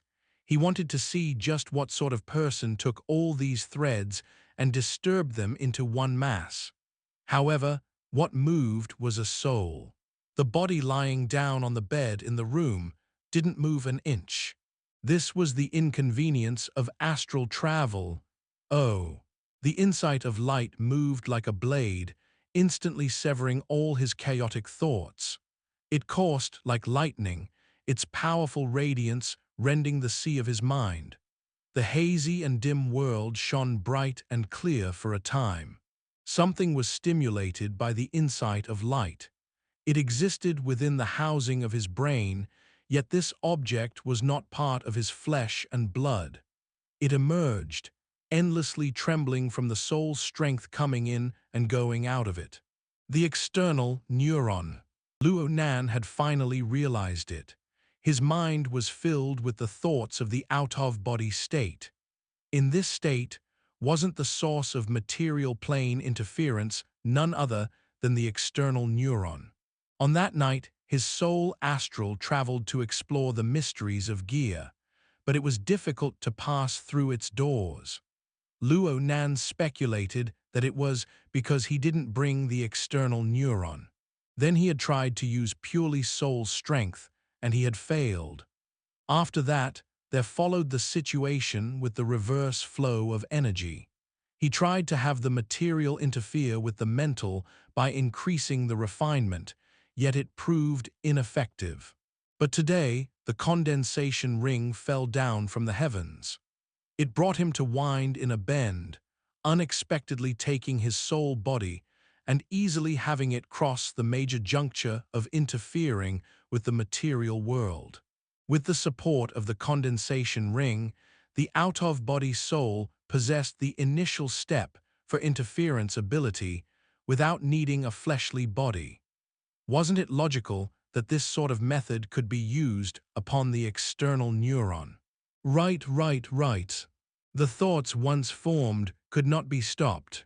It was impossible for Luo Nan to continue thinking. The soul body immediately pounced back into the bedroom, restoring the not close, yet not distant connection with the fleshly body. The psychic intent was created, and it stimulated the external neuron to produce a response. This was no surprise. The lightning serpent that existed in his head radiated with lustrous light. It bore its fangs and brandished its claws as it roamed toward the outside. Lightning penetrated through the space between his brows in the next moment. Luo Nan instantly severed the direct connection between his soul and fleshly body. The external neuron lost its guidance upon leaping out of Luo Nan's body. It automatically began to retract. But at this time, Luo Nan's soul strength drove the condensation ring to meet the external neuron head-on. On the mental plane, lightning collided with the condensation ring structure. There was a way. If there wasn't any interference, how could there be a collision? Luo Nan's delight lasted only for a millisecond. The enormous force of impact from the external neuron crushed the condensation ring. The gathered water bead simply shattered into mist. Not even a trickle remained. The three auxiliary structures augmenting the water bead were wiped out in an instant as well. As for the condensation ring itself, it shook violently. Luo Nan's mind sank into thought. Was the resilience of the condensation ring not enough? Before his rising and falling emotions could find a foundation, the lightning of the external neuron instantly split apart. It actually followed the structure of the condensation ring, twisting and changing, rolling and flowing. Like a special ink following traces in the void, it infused within the structure once again. Luo Nan's soul strength was, conversely, subjected to a pulling effect. It followed the traces remaining in the void, walking the paths once more. Luo Nan experienced this process quite clearly. Oh, that wasn't it. This wasn't padding. This was simply using the condensation ring as a mold. The lightning was the guide, which meant the external neuron's main body would arrive soon after, Holy sh**t. Luo Nan watched his proud work, the condensation ring, with wide eyes as it simply exploded from the external neuron. Luo Nan didn't have any luck at all. Though Luo Nan had talked about how the condensation ring was on the level of a blue-grade item a gazillion times, when things came to a head, Luo Nan's heart spasmed. He barely managed to avoid shrieking. There was a period of time when he hated not being able to beat his chest and stamp his feet. In this gap, a certain stimulation flashed within his mental senses. It was like a red-hot iron, and it pressed upon him. Luo Nan was unable to hold it back. Even though he was in the soul-body state, he still cried, "Holy." A structure appeared in the void, coursing with lightning. Its diameter was 0.02 millimeters, and its thickness about a quarter. The shape was smooth and round, without edges or corners at all. It was like a donut ring, but its volume couldn't be compared to it. This hollow structure floated in the void, steadily plundering and absorbing Luo Nan's soul's strength. At the same time, it absorbed water molecules from the atmosphere, rapidly forming quite the scale. It gathered into a first-class bead of water. The refraction of the sun's rays created 7 colors, rich and diverse, as if it were a concentrated rainbow. This was the external neuron, yet at the same time it was the condensation ring. Was this a dove occupying a magpie's nest, or was this a divine rebirth? The external neuron, a damnable and incomprehensible thing, had replaced the microstructure sculpted by interference power, forming a completely new condensation ring. Chapter 378, Dark Cloak. Translator, Strivon. A long metal thread, approximately 8 centimeters long and appearing like spider's silk, radiated lightning on the mental plane. It had turned into a donut ring with a thickness of 0.005 millimeters and a diameter of 0.02 millimeters before Luo Nan's eyes. It just weaved and knit this way, and perhaps it coalesced and shrank to ultimately form a miniature structure on the micron scale. It revealed marvelous characteristics between the material and mental planes. Fine, in any case, Luo Nan had never once truly grasped the volume, mass, and material of the external neuron. Luo Nan was very cautious of the new type of condensation ring floating before his eyes. He carefully made contact with his soul's strength, and the condensation ring matched him in an impeccable manner. Luo Nan's thoughts spun, and he found controlling it to be effortless. He felt that there wasn't much difference between this version and the previous version of the condensation ring. Luo Nan was careful and cautious at first, but when everything went so smoothly and naturally, he was unable to clearly distinguish the differences between the two versions of condensation rings. He just controlled it subconsciously, letting the water bead dance around in the bedroom. Luo Nan's remaining brain capacity was incomplete, occupied in thought. He was thinking, what was the concept? What was the principle? What was the pattern? So many goddamn questions. Luo Nan was stupefied by the magical transformation of the external neuron. After a series of useless thoughts, he finally recovered the drive he ought to possess.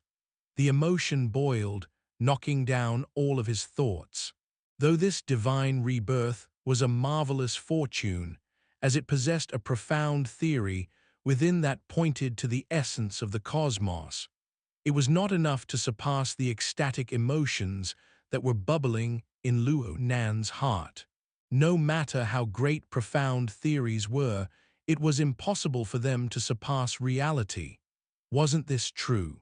Luo Nan was already clear on the practical significance brought about by the changes. From now on, he could carry the external neuron to any place his soul body could reach. Of course, this also included gear. People's minds were quite strange. No matter how intense the thirst is in people's hearts, they are still able to maintain calmness even when their goal is out of reach. But as soon as one confirms that the goal is within reach, all previous practice instantly breaks apart. The pleasant surprise brought by the external neuron had yet to fade. Luo Nan's mind was occupied by thoughts of gear. Luo Nan already confirmed that gear harbored a great secret. It was simply a giant hidden treasure for him. And the key to unlocking this treasure was most likely the external neuron and its own great hidden secret. Perhaps their secrets could only be revealed when the two make contact. Luo Nan didn't know if this conjecture was correct. After all, how could he know if he doesn't try? Luo Nan was unable to control his emotions. He was simply impatient and itching to go. His soul body flew 3 laps around the room before he thought of 3 reasons. The first, today was Sunday. The construction team wouldn't be working. There weren't any idle employees there. The second, the external neuron was a structure on the micron level. It was tantamount to the cross-section of a strand of spider silk. It was tiny, microscopic. No one would notice it coming and going with his soul carrying it in the out-of-body state. The third, it was still quite early in the day. He could make a round trip in 5 minutes. There was plenty of time for exploration. If everything went smoothly, he could return in time for dinner. If things do not go smoothly, he could go back to gear after dinner. All these reasons supported going. Every condition was fulfilled. What was he waiting for? Before he finished his thoughts, his soul body simply went straight out of the room. The window screen and the like were nothing to him. He arrived at the courtyard, only to flicker once more and leave the community. He flickered again and broke into the high skies. Clasping the external neuron in the form of the condensation ring, Luo Nan's soul body flew at blazing speeds. Practically nothing affected them. Light traces of water could still be seen in the courtyard, but there weren't any traces in the air. The afternoon 4 o'clock sun seemed to become part of the dense forest of skyscrapers. All that remained were the boundless rays dyeing the clouds as before. The time was approaching rush hour. Small and medium-sized flying vehicles traveled back and forth upon the high-altitude traffic layers. The late autumn sun was warm, but the high-altitude winds were cold. The two weaved, melting a bit of Luo Nan's impulsive emotions. He came to a sudden realization. The external neuron possessed a material body. God knows what would happen if it were to collide with something else in this high-speed travel. There weren't any problems in hastily unearthing the hidden treasure, but what if he were to accidentally lose the external neuron? He was carrying it on him right now. If that happened, he might as well bang his head against the wall and die in a ball. Luo Nan had nearly flown out of Nade district by then. He immediately stirred with psychic intent, and his soul body's flying speed slowed a little. He also kept some distance away from the highest traffic layers. As for the external neuron in the form of the condensation ring, it floated in front of Luo Nan's soul body from beginning to end. The bead of water it gathered suffered from too much wear and tear due to the high-speed travel. It was unable to completely form. Though it was continuously being replenished, it was still several times smaller than its peak phase. An odd thought formed in Luo Nan's mind as he saw this situation. In the next moment, Luo Nan used his soul's strength as a guide, absorbing the external neuron directly into his soul body. In this manner, two merged to become one, moving in tandem. As long as Luo Nan doesn't get into a car accident, the external neuron would remain in good health. The taste from swallowing the external neuron was very subtle for the soul body. This was because a relationship of the transmission of soul strength constantly existed between them. As soon as the external neuron was absorbed, the transmission relationship was completely integrated into the soul body as well. The process went approximately as follows. Firstly, the soul body infused soul strength into the external neuron, which was reshaped into the condensation ring. The power didn't do anything before, but it suddenly possessed the characteristics of interference ability, and it began to gather the water molecules in the void. The water bead was constantly suffering damage from the high-speed flight, yet it was also being continuously replenished. The early process of the accumulation of water molecules existed on the nanometer scale. Luo Nan couldn't do anything with it. Then, with time, the water vapor accumulated to a scale that allowed Luo Nan to observe it. The taste was akin to having the soul body swallow in and spit out water vapor. It was a peculiar sort of breathing, naturally causing a connection to form with the external world. Traditionally, the soul body merely possessed the standard of a shadow. It was certainly impossible to realize this kind of connection. In fact, the source of this phenomenon had its origins in the new version of the condensation ring. The condensation ring radiated out interference power. Using the gathered water molecules as a medium, it affected the soul body itself, permeating its every inch. And then, Luo Nan suddenly stopped his high-speed flight. He floated in the skies above as light streaks of flying vehicles whistled past below him. It seemed that the entire metropolis was operating at high speeds. Only he was independent of it, distanced from the world below. Luo Nan didn't have the leisure to be emotional. He merely found an interesting processing machine for soul strength quite unexpectedly. This machine swallowed nothing and spat out something. It absorbed 0 and its output was 1. It burned nothingness and it coalesced substance. This was none other than the condensation ring. This was none other than the external neuron. As interference power gradually diffused through his soul, there seemed to be a set of incorporeal yet qualitative framework of energy channels being stuffed inside his soul body.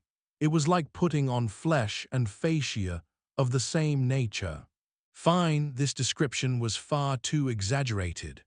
More realistically speaking, under ample interference power, there seemed to be a layer of firm, incorporeal yet fantastical, gradually folding and plating Luo Nan's soul body. Figuratively speaking, the soul body seemed to have turned into a cloak. Luo Nan's core consciousness resided in the center. Through this cloak, his consciousness made contact with both the mental and the material worlds simultaneously. The cloak became the cross-section of the mental and the material. It intersected with the two planes. It was thin to the point of nothingness, but it had marvelous effects. Luo Nan's consciousness was bound in the cloak. There was a sense of independence. There seemed to be an indescribable distance between him and both the mental and material planes. The sensation was quite subtle. At the moment, Luo Nan no longer resided on any one of the planes. Instead, he existed in the interval between the two planes of mental and material. Wherever his mind's intent faced, that was the direction it fell. Of course, his soul body in its current state was naturally more inclined to the mental plane. The resistance there was the smallest for him, verging on the brink of nothing. To forcefully interfere with the material plane certainly required a great deal more consumption. More links would be involved as well. But no matter how great the consumption, the fact remained that Luo Nan had made a breakthrough. Luo Nan's consciousness suddenly flashed and the incorporeal cloak moved. It fluttered within the storm-like soul's strength, smacking and heaving against the void. A wind was born out of nothing under the rays of the sun. It turned into a fine strand of current, creating a vortex. It swept far, several dozen meters away, along the high-altitude traffic layers, and only then did it dissipate. As the air current went far away, Luo Nan's mood whirled in a similar manner in endless unrest. But when the air current dissipated, His mood had expanded to its limits. Just look. Such a crude attack was able to cause such unrest visible in the material world. What did this prove? This proved that Luo Nan had stepped out of the stage of a shadow soul. For now, he could truly interfere with material world. Through the minute condensation ring, he could channel interference power to the entire world. This sort of progress was akin to jumping from the ground and into the cloud-filled skies. But this was only logical under the catalysis of the external neuron. It was natural. Because this was a jump from nothing to something. It was a qualitative change from 0 to 1. 1 gives birth to 2, 2 gives birth to 3, and 3 gives birth to all things, evolving into unlimited possibilities. From this perspective, there was no overstating how hugely significant it was. Frankly speaking, everything was brought about by the external neuron. How did it do it? What in the world is this item? What else can it do? It could serve as the frame of Luo Nan's god gear. It could be the manifestation of a structure of nothingness. It could be the backbone upon which to transform soul strength. Everything it revealed of itself seemed to be merely unearthing the tip of the iceberg. It could certainly do much more. For instance, gear. Whatever doubts Luo Nan had in his mind, he also had the same amount of expectations toward gear. He knew that this attitude wasn't healthy, but he couldn't hold it back anyway. The soul suddenly resumed its flying state, accelerating in speed. His current connection with the external world became more and more real, and his perception of the late autumn sun as it set and the high-altitude cold winds grew clearer and clearer. So much so that he forgot that he was in the form of a soul. He pumped himself up, yelling to his heart's content. Luo Nan didn't deliberately strike out in the material world, nor did he possess the substantial power to disturb the void, but the incorporeal attack rapidly spread in all directions on the material plane. Luckily, Luo Nan was concealed deep enough on the material plane. He had done something major at a depth unreachable by the overwhelming majority of ability users. Even if he had caused a major mishap, Luo Nan was unable to change it. He cut into the Pingjiang district of Acumen College in the blink of an eye. Within his mental senses, which had a range of 24 kilometers in radius, gear was in distant sight. There was nothing else that could attract Luo Nan's attention beside gear in this very moment. But the areas within gear did possess different magnitudes of attraction. The moment Luo Nan's mental senses covered gear, he locked onto the westernmost area of the building. It was 50-meter deep, with a diameter of 20 meters. It was the atrium. With a sudden jump, Luo Nan's soul body cut into gear and arrived within the atrium. He floated in the center. Emotions of urgency and expectation suddenly changed upon his arrival. Luo Nan began to feel nervous. No matter how much he had looked forward to it, no matter how impatient he was, these emotions had completely transformed into nervousness. Not a single wisp escaped. But the fluctuations of his shifting emotions didn't affect his perception. Within the atrium, the entire structure of gear guided and developed the chilly flowing energy. It was just like what Luo Nan had experienced that night. Wave after wave accumulated here. Upon being transferred here in an orderly manner, the flowing energy lost all direction. It turned chaotic. A diditata sound cried out here on the mental plane. The sound appeared to possess a clear rhythm, but it lacked any direction. It was like a combination lock that had been deliberately spun into a mess. It had waited for a successor, who knows the secret to come crack it open. Of course, the successor also needed to bring a special key. Luo Nan's soul floated above as he suppressed the turbulent emotions in his heart. He earnestly used his senses for a moment, confirming the present circumstances. There weren't any changes between now and that night, so he would follow the same plan as last time. He gave himself a reinforcement and stirred the chaotic flow of energy once more. Last time, Luo Nan's reinforcement appeared as the typical visualization diagram, the geometric figure consisting of a tetrahedron, inscribed sphere, and outerscribed sphere. But following the star atlas transformation of the format pyramid, the symbol displayed this time had turned into a whirling nebula. Its appearance was substantially different, but the effect was the same. They bestowed this space with the impetus of order. The process of cycling acceleration began, akin to a particle accelerator.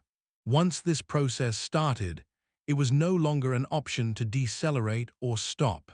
Luo Nan's soul floated by itself in the atrium, calmly embracing the crazed scene of layers upon layers of constraint, rotation, and acceleration. He experienced the myriad of curtains of the mental plane flutter, intersecting layers and layers of bizarre information. Luo Nan had long known that the mental plane held in his eyes was different from the mental plane held in the vast majority of ability users. Mainstream theory on the structure of the mental plane divided it into 3 zones, 1 region, and 1 realm. It was a simple definition. However, from Luo Nan's perspective, the mental plane was a deep structure consisting of many layers of curtains. There were hundreds, thousands, tens of thousands, endless. The vast majority of phenomena on the mental plane could be easily explained by the universal theory of the inner world. In comparison, Luo Nan's perspective was far too complex.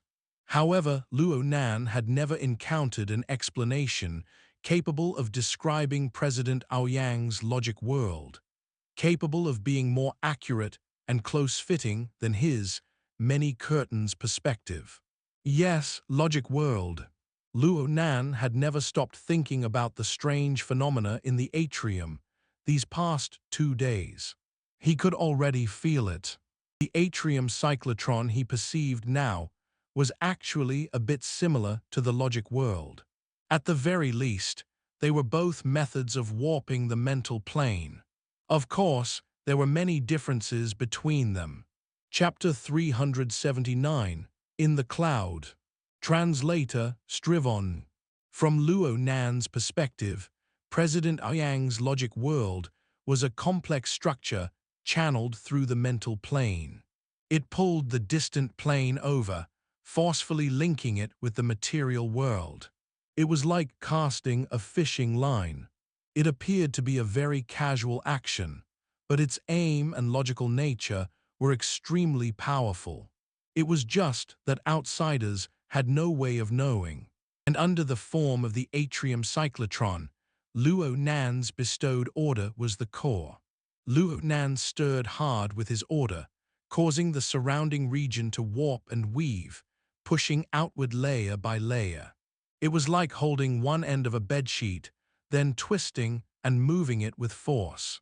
This allowed the other end to whirl along, pushing distances close and far. On the other hand, the logic world had already finalized its blueprints. It was only a matter of building upon them. The atrium cyclotron had to first transform itself from the inside out before ascertaining distance. One was the construction of a house, the other, a telescope. However, the soul's strength was applied differently between the two. The structures and algorithms were different. It was highly likely that the difference in results would be the difference between heaven and earth. Luo Nan had suspected, all this time, that his extraordinary increase in his mental sensing range after that night was due to the telescope structure. At the time, as the telescope was gathering information, gradually becoming plentiful, the gray-white light spread and weaved on the mental plane. The scene gradually grew concrete, revealing a wonderful landscape of high clouds. But as the perspective of the telescope drew nearer, Luo Nan was still separated from the real environment by a layer. He was stuck here last time. It was impossible for Luo Nan to truly touch the cloud world, which he yearned for day and night, just by relying on the telescope structure. But now he had the external neuron. The external neuron didn't have any clear reactions during the initial stages of the telescope's formation. But the process was influenced by the external neuron along the way. An odd cloak had just formed, already revealing special characteristics. Within the high-speed revolution of the atrium vortex, the cloak rippled and warped. But it also maintained its inconceivable flexibility and independence from beginning to end, while continuing to display interference effects toward the mental and material planes. Precisely because of this, the myriad of curtains flapping on the mental plane realized a connection with the surrounding material environment through the cloak. It was just a little smaller, but it was just like what had happened with the formation of the cloak. A breakthrough was realized. It allowed Luo Nan the ability to achieve a small result similar to the logic world, a warped independent region existing next to his soul body. The problem was that the most powerful attribute of the logic world still resided in logic, the decisive element in its construction. Luo Nan didn't possess this sort of logic. Upon realizing interference between the mental and material planes, the relevant region could no longer be considered that of the telescope structure. It didn't possess order. It was something that was purely superfluous and increased the burden to the soul. The cloak turned a bit sluggish in a few seconds. The superfluous structure directly influenced the efficiency of the soul's strength conversion rate. As the situation turned serious, the external neuron, which acted as the transformation center, was finally stimulated. Signs of instability appeared, for the first time, upon the condensation ring structure constructed from the external neuron. A line whipped out from the condensation ring. It reached out from the core of the condensation ring, engaging into a new fabric on the microscopic level. This action was done completely independently by the external neuron. Luo Nan was not consciously involved at all. In fact, the scale of this fabric delved below the micron level, outside the precision of his senses. If it weren't for the fact that the external neuron and his consciousness were tightly linked together, Luo Nan wouldn't have even been able to sense the finest details. Even so, Luo Nan's heart gradually turned from pounding emotions to high-spirited ones.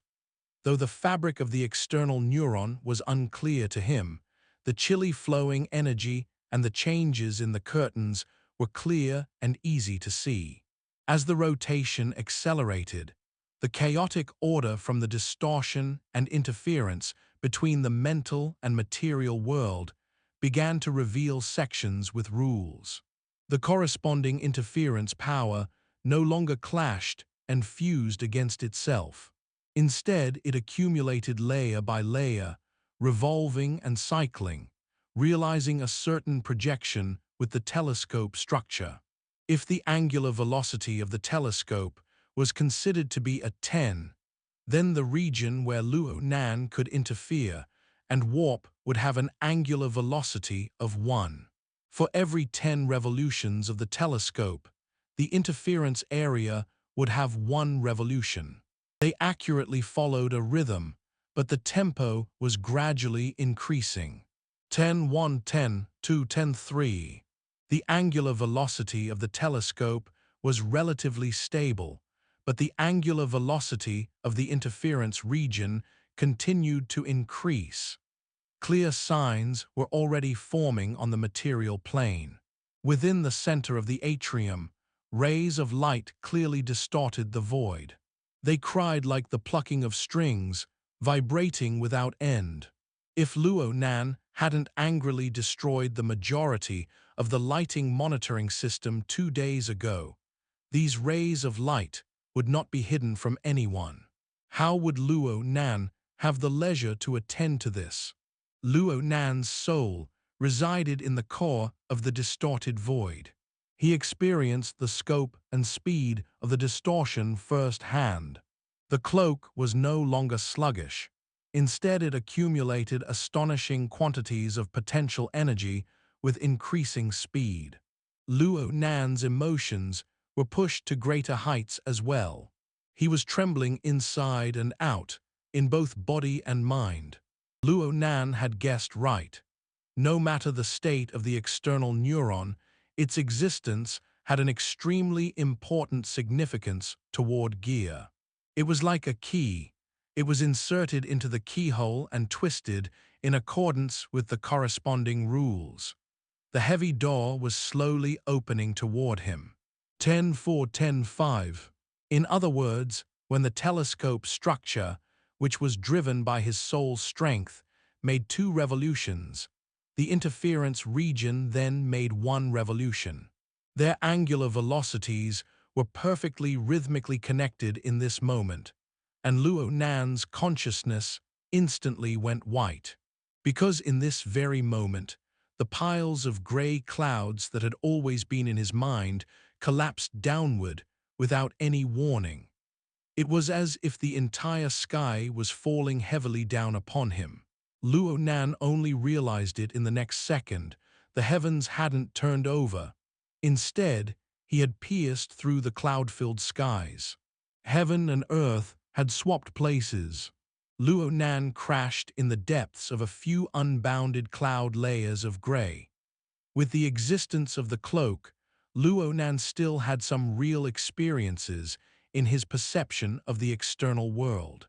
Under the backdrop of dull lighting, clouds piled in layers upon layers, mist flew around, and cracks were ground upon in the clouds, revealing a coloration akin to blood.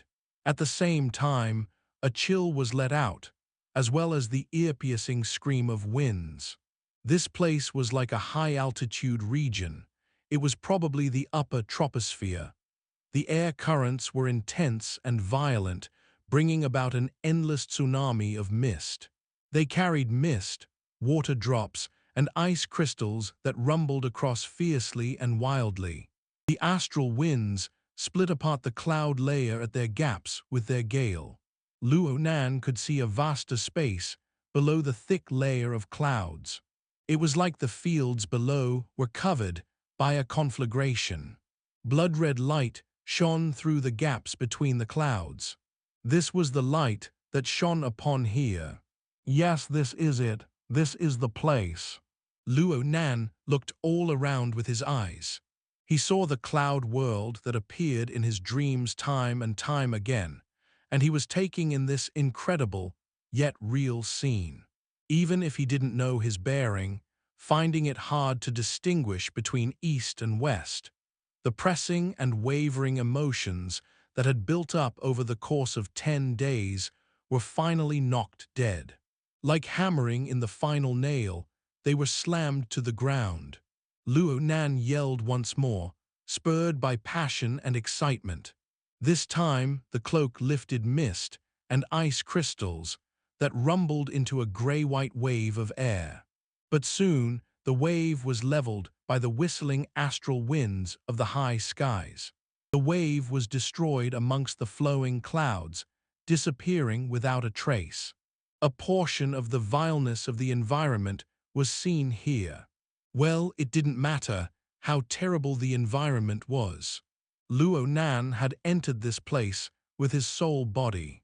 The impact he received was tantamount to nothing. It wasn't like last time, when he came here confused yet effortlessly in his fleshly body. The fleshly body didn't have the ability to fly, so he just plummeted straight down from the dusky sky to the ground. He couldn't help but feel panicked. He braced himself for several dozen seconds as he feared crashing into the ground and being pulverized down to his bones. He could only eject himself out from this world. Back then, he never thought that it would be this hard to come back inside. In any case, it was hard for his imagination not to go wild when faced with this vast expanse of land, and as he experienced such a strange situation.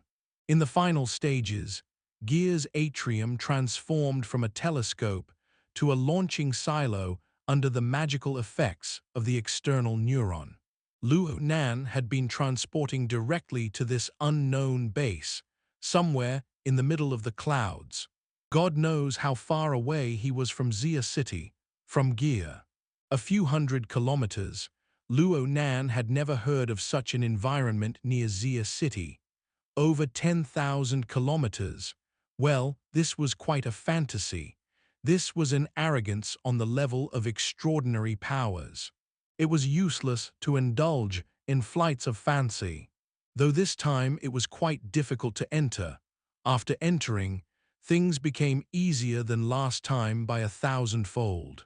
Luo Nan decided to carefully observe everything and collect as much information as possible, so as to provide a basis for subsequent judgments. Observation and reconnaissance had always been Luo Nan's forte. Pure observation, combined with the living starry sky, allowed for an effective observation radius of over 20 kilometers. Aside from extraordinaries, whose powers were impossible to grasp accurately, Luo Nan's sensing range was considered to be of the most top-notch category in today's world. Plus, Luo Nan now understood himself quite well. The moment Luo Nan comprehended the principles and applications of the telescope structure, there was a clear target for the channeling of Luo Nan's soul strength. Luo Nan made conscious calibrations for optimizations as well. There was also a great deal of potential still waiting to be unearthed. Continuing like this, it wouldn't take too long to observe an area with a radius of 25 kilometers. But can anyone tell me where in the world are the layers of clouds in the skies over 50 kilometers in thickness? There's no end in sight. Luo Nan's faculty of memory was at the peak stage of a youngster's. His knowledge of geography was passable. He remembered from a previous course that it was impossible for the thickness of a cloud layer to surpass the height of the troposphere. The troposphere was the highest along the equator of the Earth, at around 18 kilometers.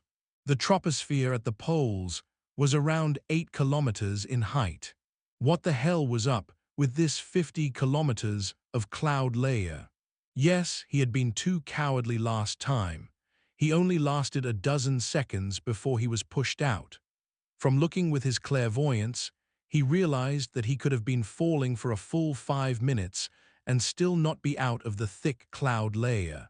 His soul body floated in the middle of the cloud layer, stupefied. At this time, the cloak interfered on two sides, coalescing mist for him.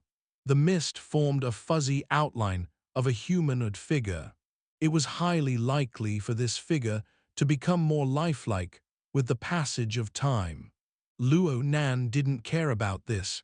He felt that something was off. The thickness of the clouds needn't be mentioned.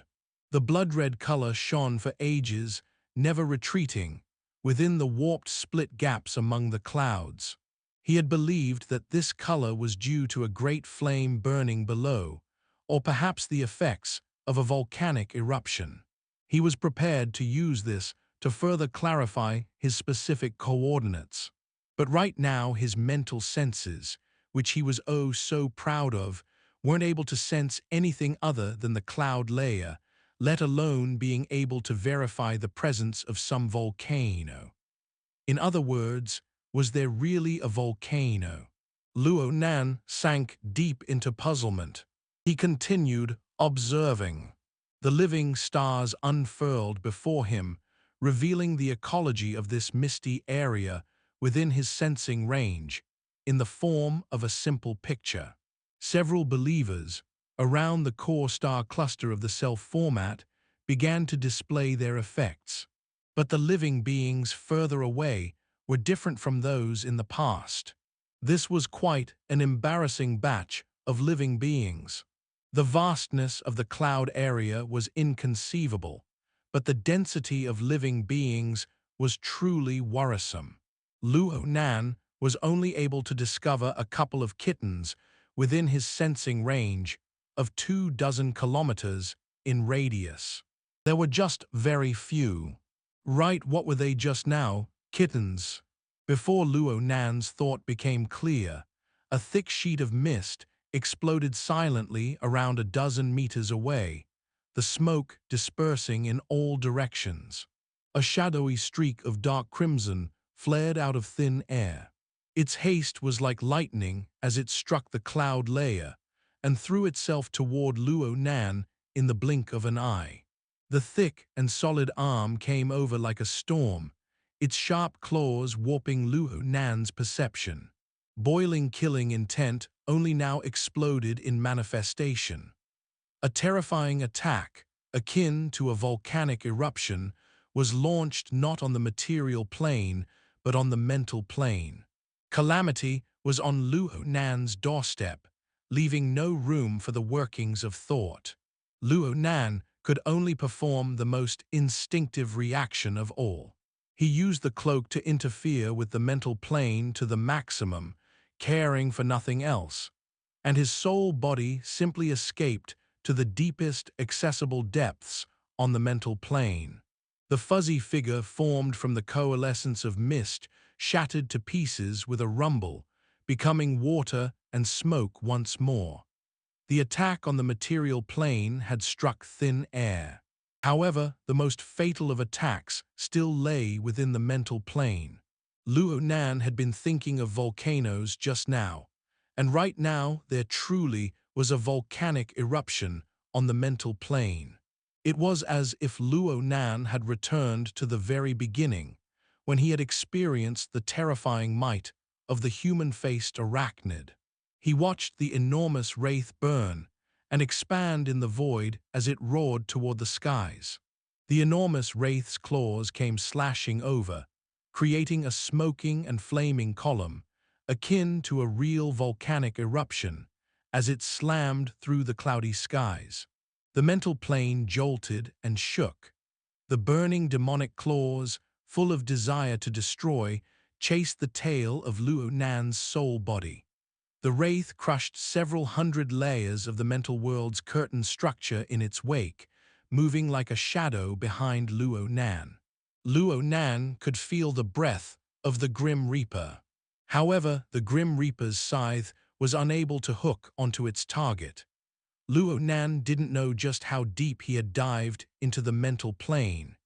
He just knew that the burning claws had finally reached their limit after crushing through nearly 1,000 curtains. No matter how explosive its killer action was, burning and warping most of the mental plane, it was ultimately unable to slam its way into the layer where Luo Nan's soul body was located. It had just missed him by a tiny margin, but this made all the difference. And in reality, the powerful attack struck nothing but air. The dark crimson shadow ignored the laws of physics completely, the figure stopping at will. It was like a steel nail hammered within the clouds. It seized the space where Luo Nan's mist figure once resided, glaring at it with fierce and sinister eyes. What was that? Luo Nan was both startled and furious. He was stressed way past normal by now. He had relied on the luck of his soul body to escape. If he had come here with his fleshly body, wouldn't he have been smashed into meat just now? No, based on the speed and power of the attack just now, Luo Nan would have simply been completely destroyed. Not even a corpse would remain. It was very fortunate that last time he had not encountered these circumstances. Otherwise, there wouldn't have been a today to speak of. Right now, it was like Luo Nan had entered a wildlife sanctuary. He had sat in a fully armed tourist bus and had close contact with a dangerous beast, separated only by transparent glass. As for the beast, it crouched among the cloud layer, revealing its sinister body. It was probably between 5 to 7 meters in height. This huge discrepancy was due to the beast's stooped body. Its body was akin to an ape's. Its forelimbs hung down, making it hard to determine its height. In any case, it was a giant monster. Chapter 380, Forgotten One. Translator, Strivon. The beast's skin shone with a dark crimson luster. It had muscles upon muscles, and the very top of them was paved with a layer of fine scales. Its bare skull was wrapped by a thick layer of wrinkled skin. One of its demonic traits was the center of its forehead, which was heavily sunken in. It had two protruding eyes with sangria-red pupils. The base color was a dark yellow, and there was practically no distinction between its mouth and nose. All this formed an overripe dark purple area. At that moment, it was drooling. It was ugly and fiendish. Just looking at this image, one would certainly believe it to be a mutant. It was a bit like a gibbon in form, but it was 100-fold uglier. Luo Nan didn't know if this fellow was part of a discovered mutant species. In any case, he had no impression at all. He just temporarily named it Mushed Mouth Ape. In that moment, the Mushed Mouth Ape locked gazes with Luo Nan with its sangria-red pupils. They were fixed upon him. Though the enemy couldn't attack him, it was clearly and easily able to lock onto his concrete position on the mental plane. This mere action surpassed the ability of the overwhelming majority that Luo Nan had encountered in his life. About a minute passed, and the Mushed Mouth Ape probably got bored of the meaningless staring contest. It slowly sunk down with its muscular body, vanishing within the cloud layer. Its gaze never left Luo Nan's position until the very end. Its eyes were turbid, but possessed a cruelty and greed only possessed by hunters.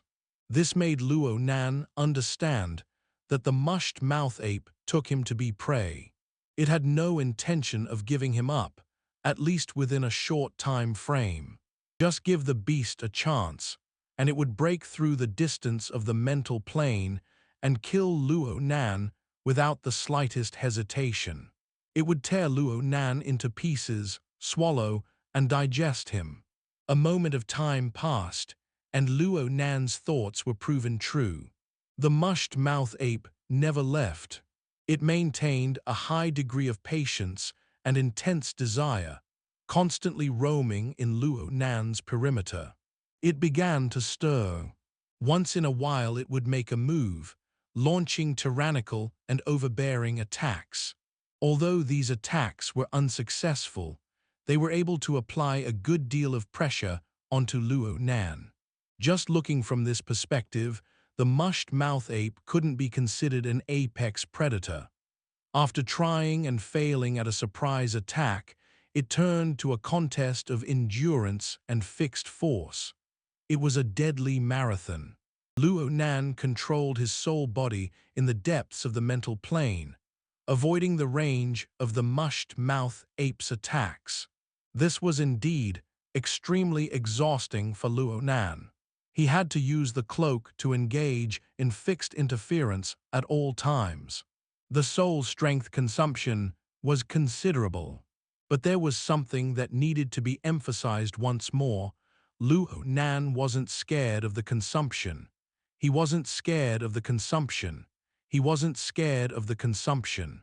Important matters have to be spoken 3 times. It wasn't easy to move in the depths of the mental plane.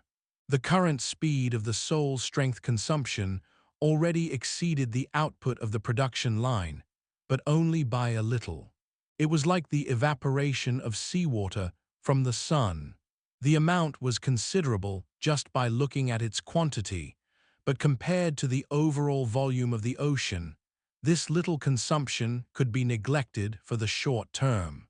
If Luo Nan really wanted to, he could definitely engage in this marathon with the Mushed Mouth Ape for the course of several days and several nights to see who would be the first to fall. But Luo Nan wasn't a masochist. He wasn't willing to waste precious time on this meaningless cat and mouse game. He observed for half an hour before using all of his energy to accelerate, causing his sole body to fly at astonishing speeds and forcefully throwing off the Mushed Mouth Ape's pursuit. He finally retrieved peace and quiet.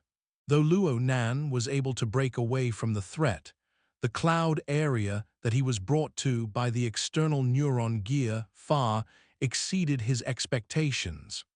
There was such a terrifying beast residing here. During the first half hour of the chase, Luo Nan didn't merely observe the mutant.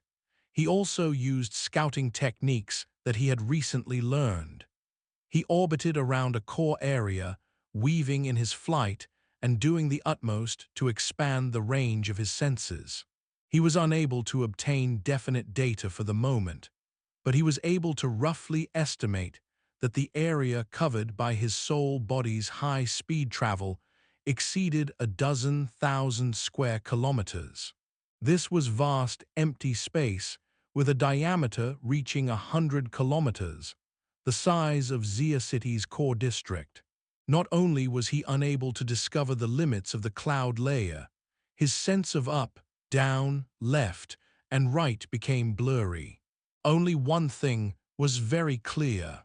There were tracks left behind in this empty region by the Mushed Mouth Ape he had encountered, and the size of this region was equivalent to the Xia City's core district. Luo Nan stopped thinking about how there were a few kittens. Though there were only a few in this 100-kilometer area, these burly, vicious, and tyrannical kittens were apex predators. Just these few made this space crowded. They moved about like lightning. Their range of activity was terrifying. Luo Nan tried taking the initiative to lock onto two of them, but was only able to follow them for a few minutes before they leapt out of the limits of his senses. Then a new Mushed Mouth Ape came charging in at the same time. Last time Luo Nan was here, he had been free-falling in his fleshly body. He was only here for a dozen minutes. He was able to escape meeting them head-on. This was simply great luck. Oh, he seemed to have overlooked something that needed to be smoothed out. First of all, the encounter at Gia's atrium with the marvelous external Neuron proved that his mother, and of course, that person, had come here in the past. Secondly, regardless of how his mother's future would turn out, they really did escape from this place unscathed. Luo Nan had a rough estimation of the Mushed Mouth Ape's strength. Just from looking at its attack power, he thought it should be above B rank, but not quite a rank. And it seemed that they lived in groups. One might say they were quite terrifying. There were a limited number of similar places in this world where even extraordinaries had to make their way around, lest they fall into dire straits. Did his mother already possess this sort of power back then? Luo Nan was unable to form judgment from the words and writing in his memories pertaining to his mother. He was unable to deny this possibility, yet he was able to come up with other explanations. For instance, the cloud world wasn't this dangerous back then. This thought had popped up in Luo Nan's mind because he noticed that the only living being flying within the cloud layer were the Mushed Mouth Apes. It was extremely lacking in variety. It didn't really make sense to him, even with his limited knowledge of ecology. Even mutants were a sort of living being. Every living thing needed certain things to survive. Food was the most basic requirement. The Mushed Mouth Ape really did possess an extremely strong hunting desire, but the cloud environment was far too lacking in variety. Luo Nan had only discovered this sole species of organism from the beginning until now. There weren't any other species, and there weren't any minerals or vegetations highly dense in energy for these mutants to absorb. This place didn't possess the basic necessities for life. There was more, even though they kept their distance from each other and maintained vigilance. Luo Nan was unable to see any desire in them to slaughter one another. Cannibalism couldn't possibly be common practice among them. Of course, this assessment assumed that the Mushed Mouth Ape was a mutant, a living being. If these things were merely phantasmal species found only in the most desolate of journeys, if these things could be considered apparitions, then he had no clue on the matter. Was this the case? The possibility was extremely low. Luo Nan was unable to draw life sketches of the Mushed Mouth Ape due to a powerful magnetic interference. However, the Mushed Mouth Ape's searing and berserk life energy could not be faked, let alone its true desire to hunt. Luo Nan summed it all up and arrived at a conclusion. It was very likely that these Mushed Mouth Apes were affected by special elements, which caused them to recently enter this area. For instance, they might have come here chasing prey. Aside from its brilliance and skills in its hunting techniques, the Mushed Mouth Ape that tried to kill him had chosen its actions very appropriately. It hunted with prudence and patience. It seemed that it had had much practice. From this, Luo Nan made a simple conclusion. The Mushed Mouth Apes must have a target possessing the following characteristics, at least recently. The target was good at moving around the mental plane. It was very likely to possess the ability to interfere with the material world. The target possessed a means to counterattack, enough to have these mutants that were B rank in power suffer a defeat. The target primarily moved within the cloud area, but it was very likely to have gone to other places and thus provoked all of these troubles. All right, all of this was definitely true. Luo Nan's thoughts, which had been somewhat messy this whole time, finally became clear. But once they did, Luo Nan's first thought was to smack his own face. If he had guessed correctly, then the target was none other than someone he had personally thrown in here. It was none other than Snake Tongue. Yes, he had quickly entered and left the cloud world on that day via gear. Luo Nan held Snake Tongue, who suffered from whiplash after her magical spell at the time. He had acted in a flurry at the time. He didn't remember how he had tossed Snake Tongue away. He thought carefully. Yes, it was very likely that he had tossed her away here. This seemed to be the case. Snake Tongue was in an astral travel state. The whiplash of her nightmare vine spell shouldn't be enough to kill her, meaning that she should have been here for 10 days by now. Luo Nan was a layman when it came to magical spells, but he did form an understanding of Snake Tongue on that day. He knew that this woman was one of the world's few experts in spellcasting. Her mind was extremely formidable. No matter how fierce the whiplash from her spell was, it was unlikely that she was held back for long. Following this line of thought, the current situation could be explained quite well. Of course, this was pure speculation. Maybe there was something hindering his mind, causing a mistake in thinking. Luo Nan's mind may be acting in a way that defeats its purpose. In any case, Luo Nan's current mood had the first signs of slippage. Luo Nan had resolved countless difficulties and finally entered the cloud world. The joyful feelings of accomplishment had been utterly destroyed early on by the volcanic attack of the Mushed Mouth Ape. But before tidying up his emotions, he thought about the wretched snake tongue. Just think about it. The cloud world, a mysterious and marvelous place, was a great secret that his mother had hid for many years. Luo Nan didn't even have an outline, and he had tossed this wandering soul in here for 10 days of torment. What if Snake Tongue destroyed an extremely valuable clue? Or what if the clue was deliberately hidden or spread by Snake Tongue? Then what would Luo Nan do? The more Luo Nan thought about it, the more anxious he became. Luo Nan resolved himself. He would find Snake Tongue. If she was alive, he wanted to see her personally. If she was dead, he wanted to see. If she was dead, he would need to see some convincing proof. Luo Nan thought things over. He chose to follow a mushed mouth ape and spend some time observing it before making a decision. However, the shadowing didn't go smoothly. Luo Nan's chosen target wasn't the same one that had acted against him before. He had chosen randomly. The fellow was a bit smaller, but as tough as nails. Luo Nan was out of range of the mushed mouth ape's attack, since he resided in the depths of the mental plane. However, the mushed mouth ape was still able to detect him. The long period of shadowing made the target react greatly. The mushed mouth ape turned around to chase Luo Nan several times, but every time it failed to touch his true body. This caused it to turn extremely rash.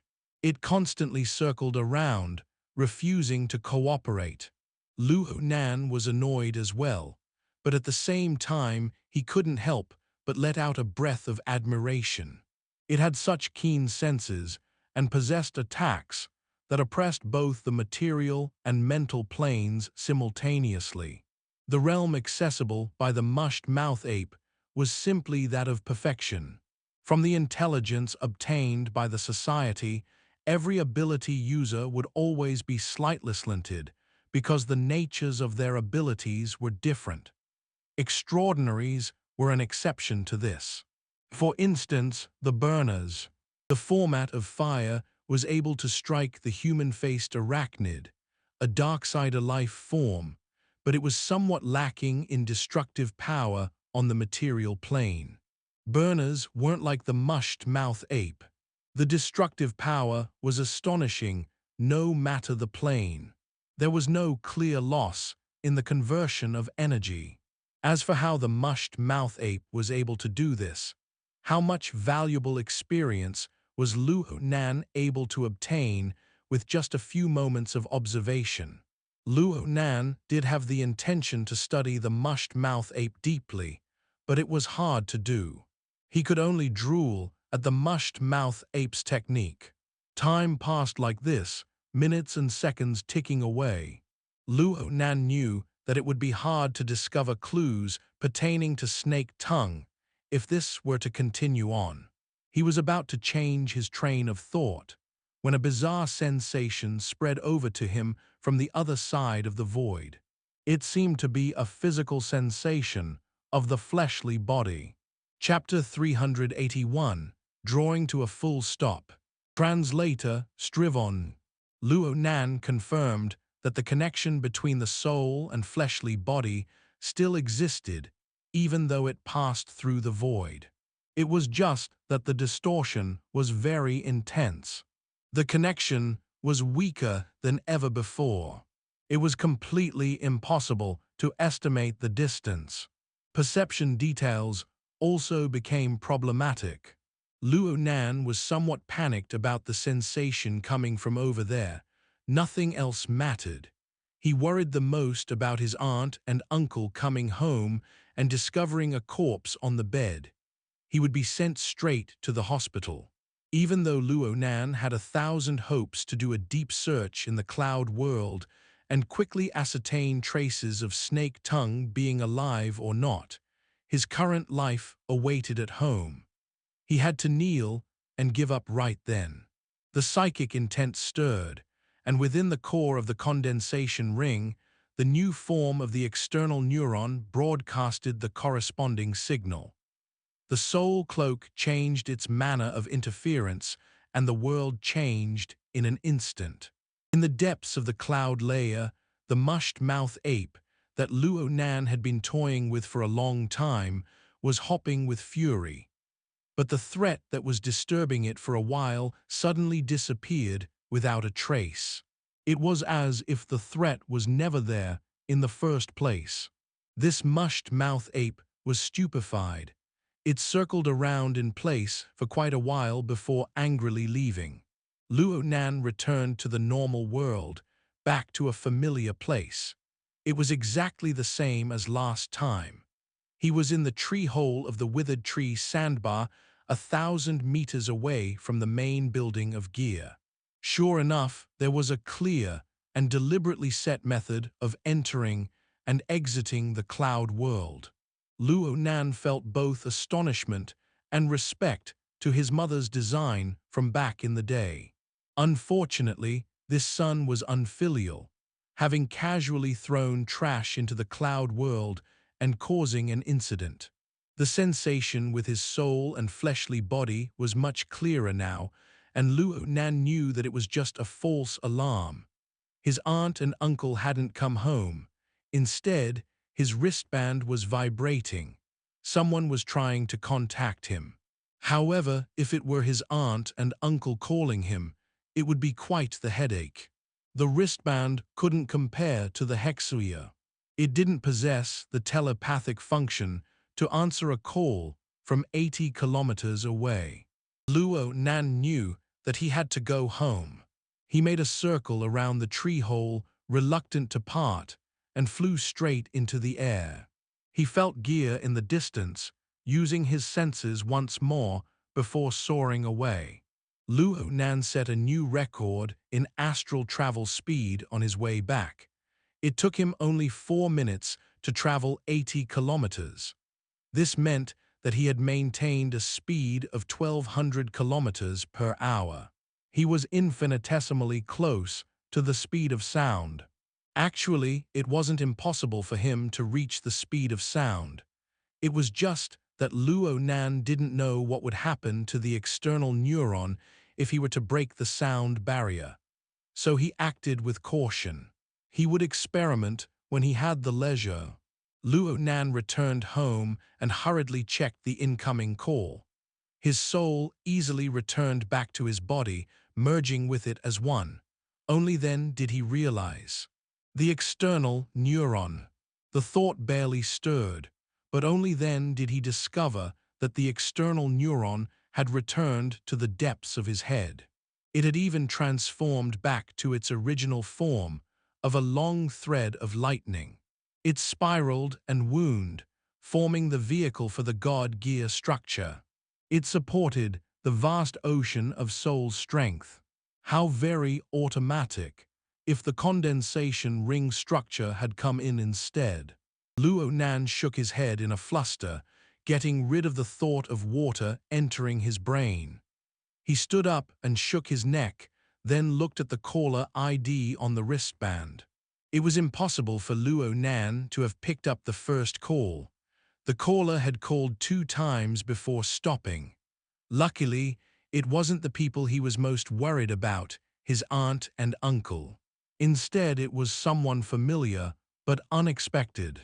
Luo Nan blinked his eyes. It was actually Mo Han, also known as Sister Pomegranate, ranked 16th among the younger generation of his aunt and uncle's family. Luo Nan dialed back, his heart full of suspicion. Mohan picked up the phone quickly, saying, "Hello, hello." She was in a very noisy environment. "Pom, Sister Han, I was taking a shower just now, so I didn't have my wristband on me. Were you looking for me?" Luo Nan forcefully swallowed some dangerous words and smoothly uttered out some lies. He adopted the persona of a good boy. Mohan changed the environmental mode on her wristband, and her voice became clear shortly after. Her mood seemed decent. She didn't bicker about whether Luo Nan telling the truth or not. She giggled and said, "I just confirmed with Peng 17. I will be there tomorrow night at 7 on the dot. Little Nan, be prepared to receive me. Tomorrow. Isn't it tomorrow? Fuck, I forgot about this tormenting matter. Luo Nan gaped with his mouth, but the words of refusal never came out. Mo Han was a lively and swift girl. She was the middle child in the Mo family, and she took Luo Nan to be a little brother to a certain degree. She even visited him in the hospital after the matter at Frost River Reality.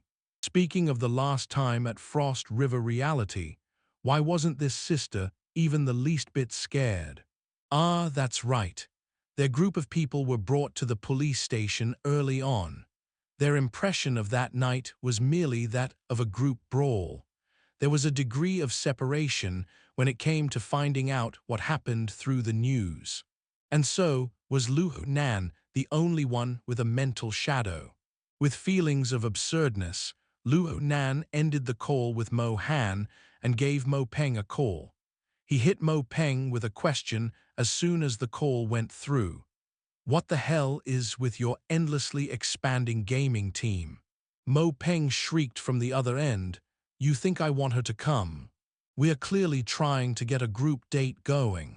Pomegranate coming along is the same as giving the rest of our family a pair of eyes to watch us.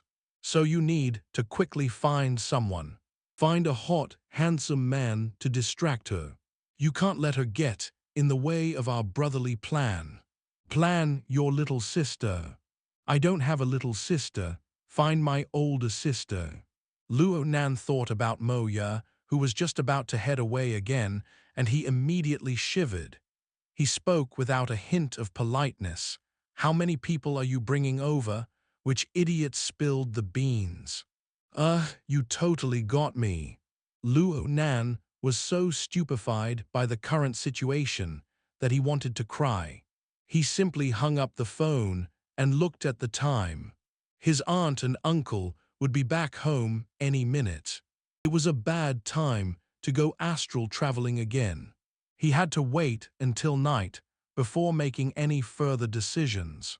He had drawn his soul body back, but Luo Nan's mind was still on the cloud area. He diligently pondered over how to quickly survey the geography and sky shape to find Snake Tongue. He didn't have a clue for a time. Luo Nan thought for a long while before changing angles. He remembered that there was a very important problem. Where in the world was the cloud area? Boundless thick clouds beyond common sense. A burning red glow that circulated between the cracks of the clouds. Powerful, mushed mouth ape flying back and forth. Every element was extremely distinct, but they were like a randomly drawn mask when gathered together. They were hard to distinguish. These elements, which constituted a mask, went against the logic of reality. So much so that Luo Nan was even considering that the cloud area might be a place not of Earth, but of a fantasy world. Luo Nan decided not to think about this idea of a fantasy world. He had to ponder the question from a realistic and observable perspective. He wouldn't mull over the thickness of the clouds, nor would he focus on the source of the bloody glow. He started from the Mushed Mouth Ape as he had observed it the most. The Mushed Mouth Ape was undoubtedly a mutant species. They had the tendency to gather, and they possessed powerful strength. According to Luo Nan's knowledge, high-level mutants' territorial instincts were quite powerful. Only a few of them were this powerful and formed communities, and the area where they resided was relatively fixed. If Luo Nan could discover the real name of this species, there was a very high chance that he could determine where the cloud area was in this world. Luo Nan gave it a shot. He took the image of the monster, turned it into a telepathic signal, and searched for it on the psychic wave network. But he wasn't successful.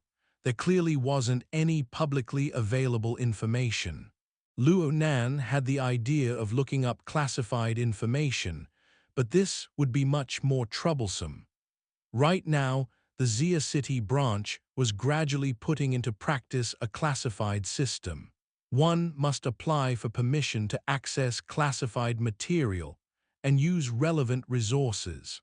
Aside from an extremely small number of special material, the requirements weren't that high, but there would be access records left behind for future recourse.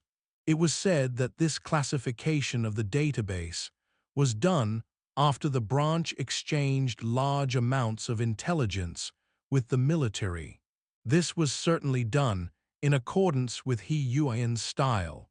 No matter what other people thought, He Yuan was slowly but surely changing the way ability users of Xia City did things. Luo Nan passively applied for the smart search service, but he suddenly came to his senses and cancelled the application. He was being somewhat selfish. He wasn't willing to divulge too much information about the cloud world. After all, he himself had yet to figure out his mother's legacy. Was it any good to make it known to everyone? The more Luo Nan thought about protecting his mother's legacy, the more Snake Tongue's existence became a thorn in his mind. In any case, Luo Nan had to find that witch as quickly as possible. Luo Nan nearly headed back to gear filled with killing content, but reason ultimately prevailed. He couldn't go and resolve these issues before eating dinner, and so he forced these thoughts back down. Luo Nan needed to adjust his mood. He thought for a bit and applied for the privileges to access the database. He borrowed material, such as the Great Encyclopedia of Mutants, Inner World Edition, and a few other resources in the form of images and writings pertaining to mutants. He even fetched the video material of the mid-level training classes from last year. These were supplements to the teaching materials and notes that Papercut had sent him. Until dinner was over, Luo Nan had to stay at home and act like a good boy. Using the precise and flexible dripping sword was actually a great way to pass the time. Luo Nan didn't deny it. He now had very special feelings toward the dripping sword. The condensation ring was truly a great achievement, let alone the dripping sword itself and its efficiency. It drew from the external neuron to form a backbone structure in converting soul strength to interference power, thereby forming the soul cloak. The soul cloak gave him the choice of applying the interference direction toward either the mental or material plane. It liberated Luo Nan from his frail fleshly body. Needless to say, Luo Nan had quite the feelings after entering the cloud world. Once a person develops an intimate attachment to a certain technique, they also develop an amble drive. At first, Luo Nan only practiced the technique as a way to pass time, but then he started really studying it, and his level was subconsciously rising. It was just that working on the core of the condensation ring's structure was the same as perfecting something that was already outstanding.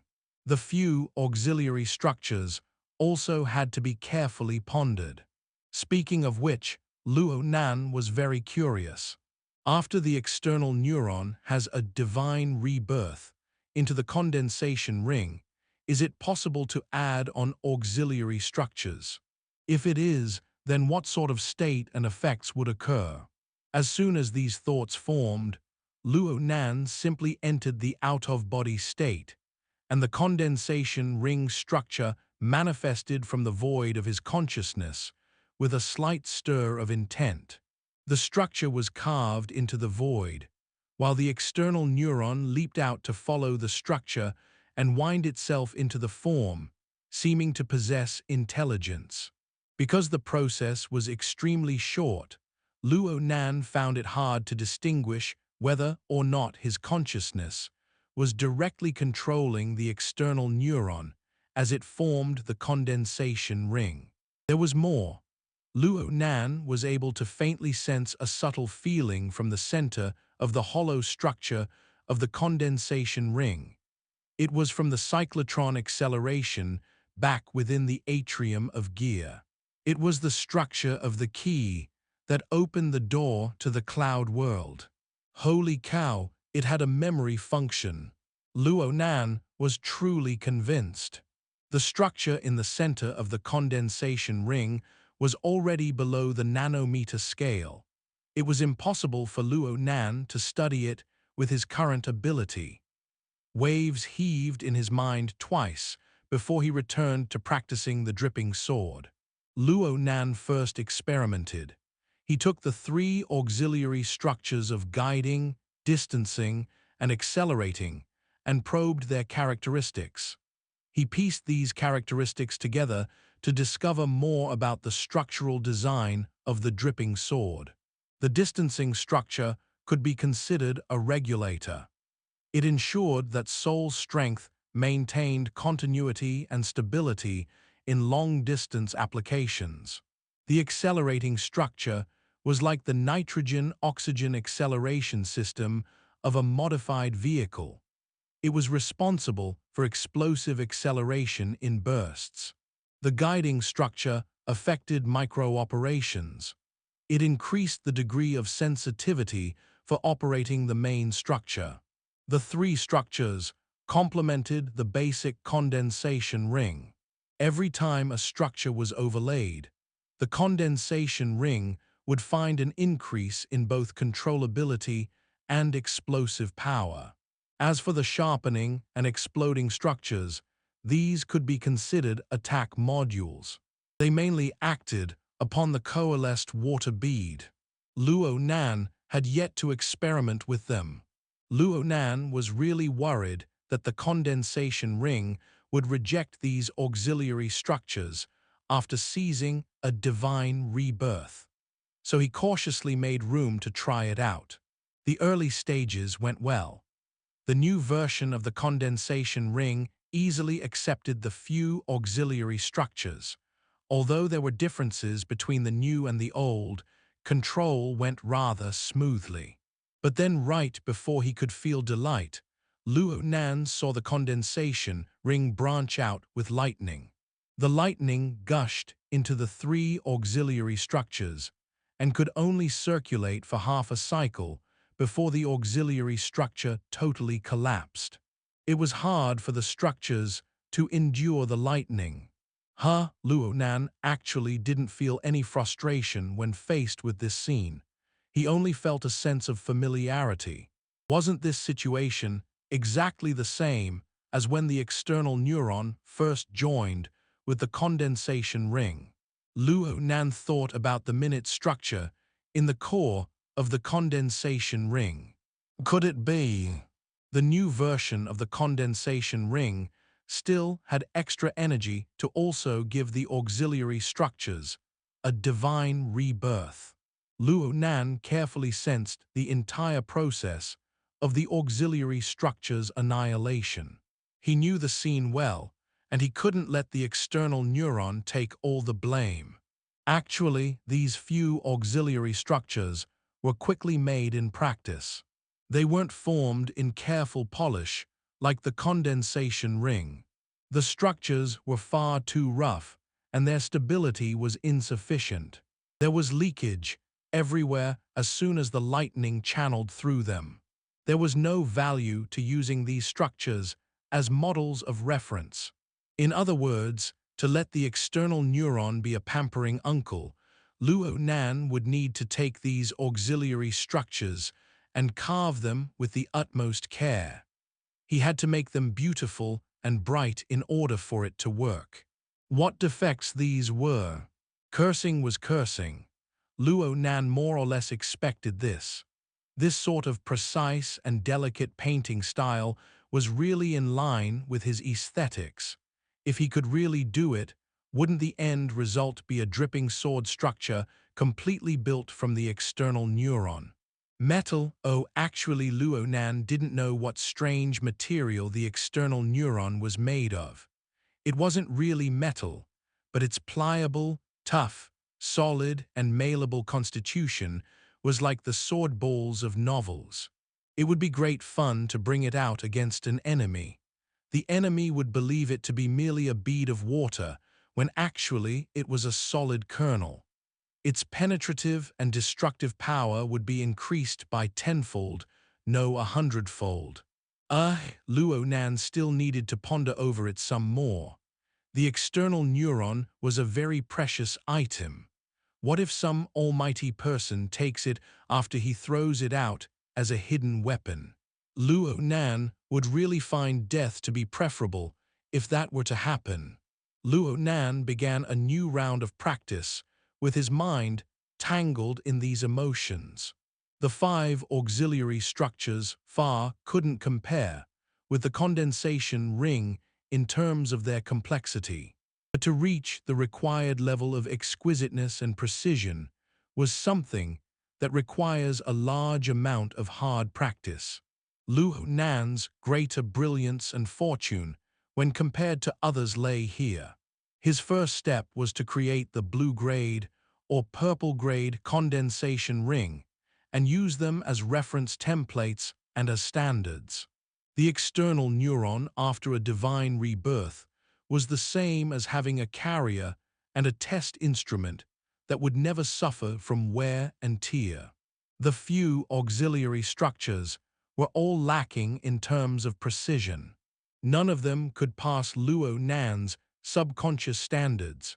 Even if one could fool past Luo Nan, the uncle that was the external neuron would feel that the quality of the housing was not enough. Lightning would burst forth from the structure, and the defective product would immediately disintegrate. This was a grindy process. Luo Nan's original intent was to pass the time until dinner, but he never thought he would waste so much time on these structures.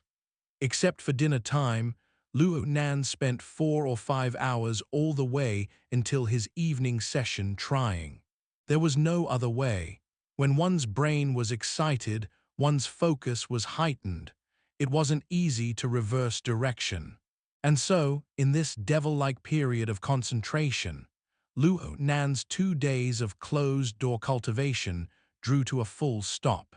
End of Book 7. Chapter 382, A Large Tonic, Part 1-2. Book 8, The Hunt. Chapter 382, A Large Tonic, Part 1-2. Translator, Strivon. Luo Nan wasn't doing very well mentally the next day. He sat in the classroom, dispirited. It was as if his brain had dozed off during class. Half of whatever the teacher said didn't even enter his ears. Zhu Lei was only able to meet up with Luo Nan before the 3rd class that day. He was very surprised by Luo Nan's state. "You broke your routine." "I was up all night," Luo Nan answered flatly. He practiced the dripping sword all the way until midnight. Then, after his night session, he couldn't control himself and re-entered the out-of-body state. He walked through half the district, entered the cloud world from gear, and continued the search for Snake Tongue. He was becoming more and more familiar with the environment there.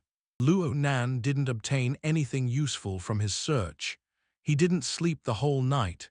Instead, he tormented himself going back and forth.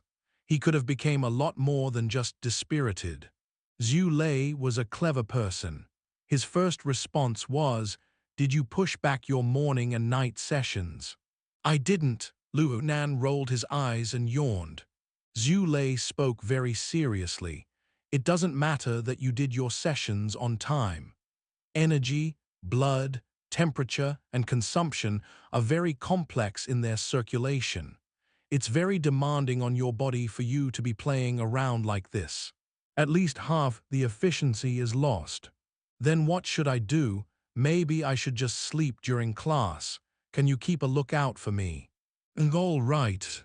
Luo Nan tapped him. "You're a bad friend." Luo Nan's head was already buried into his arms before Zhu Lei could retort. A few breaths passed, and Luo Nan was asleep. Honestly, Luo Nan had experienced far too many unexpected changes, even though he never stepped a foot out of his home the last 2 days. He had taken in far too much information and learned far too many things.